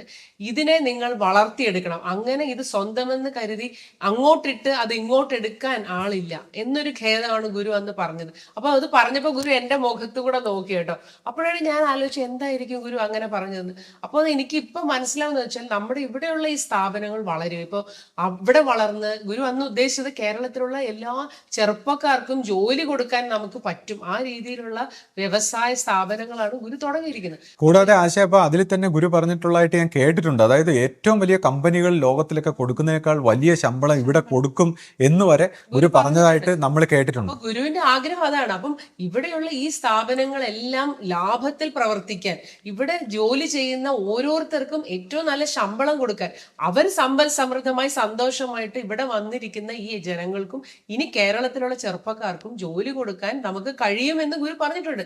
അതിനു വേണ്ടിയിട്ടുള്ള പ്രവർത്തനമാണ് യഥാർത്ഥത്തിൽ നമ്മൾ ഇവിടെ ചെയ്യേണ്ടത്. അത് ചെയ്തു കഴിയുമ്പോൾ എന്ത് പറ്റും? ഇവിടെ എല്ലാ സമ്പത്തും ഐശ്വര്യവും എല്ലാം ഇവിടെ നിറഞ്ഞു കവിയുമ്പോൾ ഈ പേര് പുറത്ത് സ്വാഭാവികമായിട്ട് വരും, ജനങ്ങൾ ഇങ്ങോട്ട് വരും. അങ്ങനെയുള്ള ഒരു പ്രചരണം. എന്നിട്ട് ആശയമാണ് നമ്മൾ എന്താണ് അപ്പോൾ അന്വേഷിക്കുമ്പോൾ ഗുരുവിന്റെ ആശയം എന്താണ്, ഇതെങ്ങനെ മനുഷ്യന്റെ ജീവിതത്തിലും കുടുംബത്തിലും വ്യക്തികൾക്കും നമുക്ക് എങ്ങനെ നമ്മുടെ ഈ വിഷമങ്ങളൊക്കെ മാറ്റാമെന്നുള്ള കാര്യമാണ് നമ്മൾ പ്രചരണമായിട്ട് ചെയ്യേണ്ടിയിരിക്കുന്നത്. അതാണ് ഗുരു വിശ്വ സാംസ്കാരിക നവോത്ഥാന കേന്ദ്രം, അങ്ങനെയുള്ള എല്ലാ സംഘടനകളും ഗുരു അതും നമുക്ക് ഒരുക്കി തന്നിട്ടുണ്ട്. അപ്പൊ അതാണ് ഇപ്പോൾ ശ്രീ പറയുന്നത്. കാരണം നമ്മുടെ എല്ലാവരുടെയും, ഞാനിവിടെ സ്ഥിരം ആൾക്കാർ പറഞ്ഞ് കേൾക്കുന്ന കാര്യമാണ്. കാരണം ഇവിടെ ഉള്ളത് ശരിയാക്കണ്ടേ എന്നുള്ളൊരു ചോദ്യമാണ് എല്ലാവരുടെയും ഉള്ളിലുള്ളത്. അപ്പൊ അതിലേക്കൊരു ശ്രദ്ധ വന്നാൽ നന്നായിരിക്കും. ഈ പറഞ്ഞ ഇതെല്ലാം വളരെ നിസ്സാരമായിട്ട് ഇപ്പോൾ സംസാരിക്കുന്നവർക്ക് സംസാരിക്കുമ്പോൾ നിസ്സാരമായിട്ടൊക്കെ സംസാരിക്കാമെങ്കിലും ഇത് ഏതെങ്കിലും ഒരു വ്യക്തിയുടെ പ്രശ്നമല്ല, ഇത് നമ്മുടെ ഓരോരുത്തരുടെയും പ്രശ്നമാണ്. ഇത് കാണുന്ന ഈ കുഴപ്പങ്ങളെല്ലാം കാണുന്ന നമ്മുടെ ഓരോരുത്തരുടെയും പ്രശ്നമാണ്. നമ്മുടെ ഓരോ യൂണിറ്റിലും വർക്ക് ചെയ്യുന്ന ഓരോ വ്യക്തികളുടെയും, ഓരോ അധികാരികളുടെ, ഒരു സ്ഥാപനത്തിൻ്റെ പ്രശ്നമല്ല. ഇത് ഓരോ വ്യക്തികളുടെയും വൈബ്രേഷനിലുള്ള, മനസ്സ് താന്നു പോയത് കൊണ്ടുള്ള, വിശ്വാസത്തിൻ്റെ കുറവ് കൊണ്ടുള്ള, ആത്മാർത്ഥതയുടെ എല്ലാത്തിൻ്റെയും കുറവ് കൊണ്ട് സംഭവിച്ചു പോയതാണ്. ഇത് ആരുടെ ഒരു വ്യക്തിയുടെ കുഴപ്പമായിട്ട് എനിക്ക് കാണാൻ കഴിയുന്നില്ല. ഇത് എനിക്ക് ഏറ്റവും കൂടുതൽ എൻ്റെ ഭാഗത്തുള്ള മിസ്റ്റേക്കായിട്ടാണ് എനിക്ക് തോന്നുന്നത്, എനിക്ക് ഫീൽ ചെയ്യുന്നത്. അപ്പം ആ രീതിയിൽ നോക്കുമ്പോൾ ഈ ഒരു സങ്കല്പത്തെ സാക്ഷാത്കരിക്കാൻ നമ്മൾ എന്ത് ചെയ്യണം? ഓരോരുത്തരും നമ്മൾ എന്ത് ചെയ്യണം? ഈ ഒരു സങ്കല്പത്തെ, ഗുരുവിൻ്റെ ഈ ഒരു സങ്കല്പത്തെ സാക്ഷാത്കരിക്കാൻ എന്ത് ചെയ്യണം? അല്ലെങ്കിൽ ഗുരു വാക്കനുസരിച്ച് ഗുരു എന്താണോ വിഭാവനം ചെയ്യുന്നത്, നമ്മുടെ ഇപ്പോൾ ഈ സങ്കല്പത്തിൻ്റെ അല്ലെങ്കിൽ നമ്മൾ പറഞ്ഞ പോലെയൊന്നും അല്ലാതെ ഇനി ശരിയായ രീതിയിൽ മറ്റെന്തെങ്കിലും രീതിയിൽ ഗുരു വിഭാവനം ചെയ്തിട്ടുണ്ടെങ്കിൽ ആ രീതിയിലേക്ക് പരിണമിക്കാൻ നമുക്ക് കഴിയണം. അങ്ങനെ ഒത്തൊരുമിച്ച് നമുക്ക് പോകാൻ കഴിയണം. അപ്പോൾ ഇത് ഒരു വിമർശന സ്വഭാവത്തിൽ എന്നതിനേക്കാൾ ഉപരി ഒരു സേഫ്റ്റി വാൽവാണ്. ഞാനിപ്പോൾ സംസാരിച്ചെന്ന് വെച്ചാൽ ഒരുപാട് മനുഷ്യരുടെ മനസ്സിലുള്ള ആ വിഷമതകൾ അങ്ങ് പോട്ടെ. ഇപ്പോൾ അദ്ദേഹത്തിനെ അനുകൂലിക്കുന്ന വ്യക്തികൾക്ക് എന്നോട് ചിലപ്പോൾ ദേഷ്യവും അദ്ദേഹത്തിനോടുള്ള സ്നേഹം കൂടാൻ സാധ്യതയുണ്ട്. അങ്ങനെ ഒരുപാട് പേർക്ക് ചിലപ്പോൾ എന്നോടുള്ള ദേഷ്യം ഉണ്ടാകാൻ സാധ്യതയുണ്ട്. പക്ഷേ ചിലർക്ക് എന്നോട് സ്നേഹം ഉണ്ടാവും. പക്ഷേ ഇത് എന്തായാലും ഞാൻ ആരെയും സംഘം ചേർക്കാനോ ആരെയും എൻ്റെ കൂടെ കൊണ്ടുപോകാനോ അല്ലെങ്കിൽ വഴിതെറ്റിക്കാനോ പ്രചരിപ്പിക്കാനോ ദുഷ്പ്രചരണങ്ങളൊന്നും നടത്തുന്ന വ്യക്തിയല്ല ഞാൻ. എല്ലാവരും എൻ്റെ കൂടെ വരുന്ന ആശ്രമ സ്വഭാവത്തിലൊക്കെ വരുന്ന എല്ലാവരും ഗുരുവിനെ പോയി കാണാനും അല്ലെങ്കിൽ ആശ്രമ സ്വഭാവത്തിൽ അവിടുത്തെ സത്സംഗങ്ങളിൽ പങ്കെടുക്കാനും സന്യാസിമാരെ ബഹുമാനിക്കാനും പ്രസ്ഥാനത്തിലേക്ക് പോകാനുമാണ് ഞാൻ എല്ലാവരെയും എൻകറേജ് ചെയ്ത് വിടുന്നത്. ഞാൻ പൊതുവേ വെളിയിലുള്ള ആൾക്കാരോടാണ് സംസാരിക്കുന്നത്. എന്നോട് പേഴ്സണലായിട്ടൊക്കെ പലരും വെളിയിലുള്ള ആൾക്കാരാണ് സംസാരിക്കുന്നത്. എന്നാൽ വിശ്വാസ സ്വഭാവത്തിൽ വരുമ്പോൾ ഞാൻ എല്ലാവരെയും ആശ്രമ സ്വഭാവത്തിൽ പരിണമിച്ച് സംഘടനയുടെ ഭാഗമായി പോകാനാണ് ആഗ്രഹിക്കുന്നത്. അപ്പോൾ ഇത് നമ്മൾ സംസാരിക്കുന്നത് പോലെ എളുപ്പമായ ഒരു കാര്യമല്ല. അപ്പോൾ അതിലേക്ക് ആ ഒരു സേഫ്റ്റി വാൽവ്, കാര്യം എല്ലാവരുടെയും മനസ്സിൽ ഈ ഉരുണ്ട് കൂടുന്ന ആ കാർമേഘം അത് ഇളകിപ്പോകാനും ആ ഗുരുവിശ്വാസം, ഗുരു ഇതിനെ ഏത് രീതിയിലാണ് സാക്ഷിഭാവത്തിൽ നിൽക്കുന്നതെന്നും ഗുരുവിനെ ഇതിനു വേണ്ടി വിനിയോഗിക്കാൻ അല്ലെങ്കിൽ ഗുരുവാക്കനുസരിച്ച് പ്രവർത്തിക്കാൻ വരുമ്പോൾ മാത്രമേ ഗുരുവിൻ്റെ സപ്പോർട്ട് ഇതിലേക്ക് വരുവുള്ളൂ എന്നുള്ള കാര്യം ഓർമ്മിപ്പിക്കാനും ആ ഗുരുശിഷ്യ പാരസ്പര്യത്തിൽ നമ്മൾ പോകാനും ഈ ഗുരുമാർഗത്തിൻ്റെ മഹിമ മനസ്സിലാക്കാനും ഒക്കെയാണ് ഞാൻ സംസാരിക്കുന്നത്. അപ്പോൾ നമുക്കങ്ങനെ ഒത്തൊരുമിച്ച് എല്ലാ നന്മയോടും കൂടി ഗുരുമാർഗത്തിൽ പരിണമിക്കാനുള്ള ഒരു അവസരം ഗുരു തരട്ടെ. മറ്റു കാര്യങ്ങൾ നമുക്ക് മറ്റൊരു വീഡിയോയിൽ സംസാരിക്കാം. സദ്ഗുരുവേ ശരണം. സദ്ഗുരുവേ ശരണം.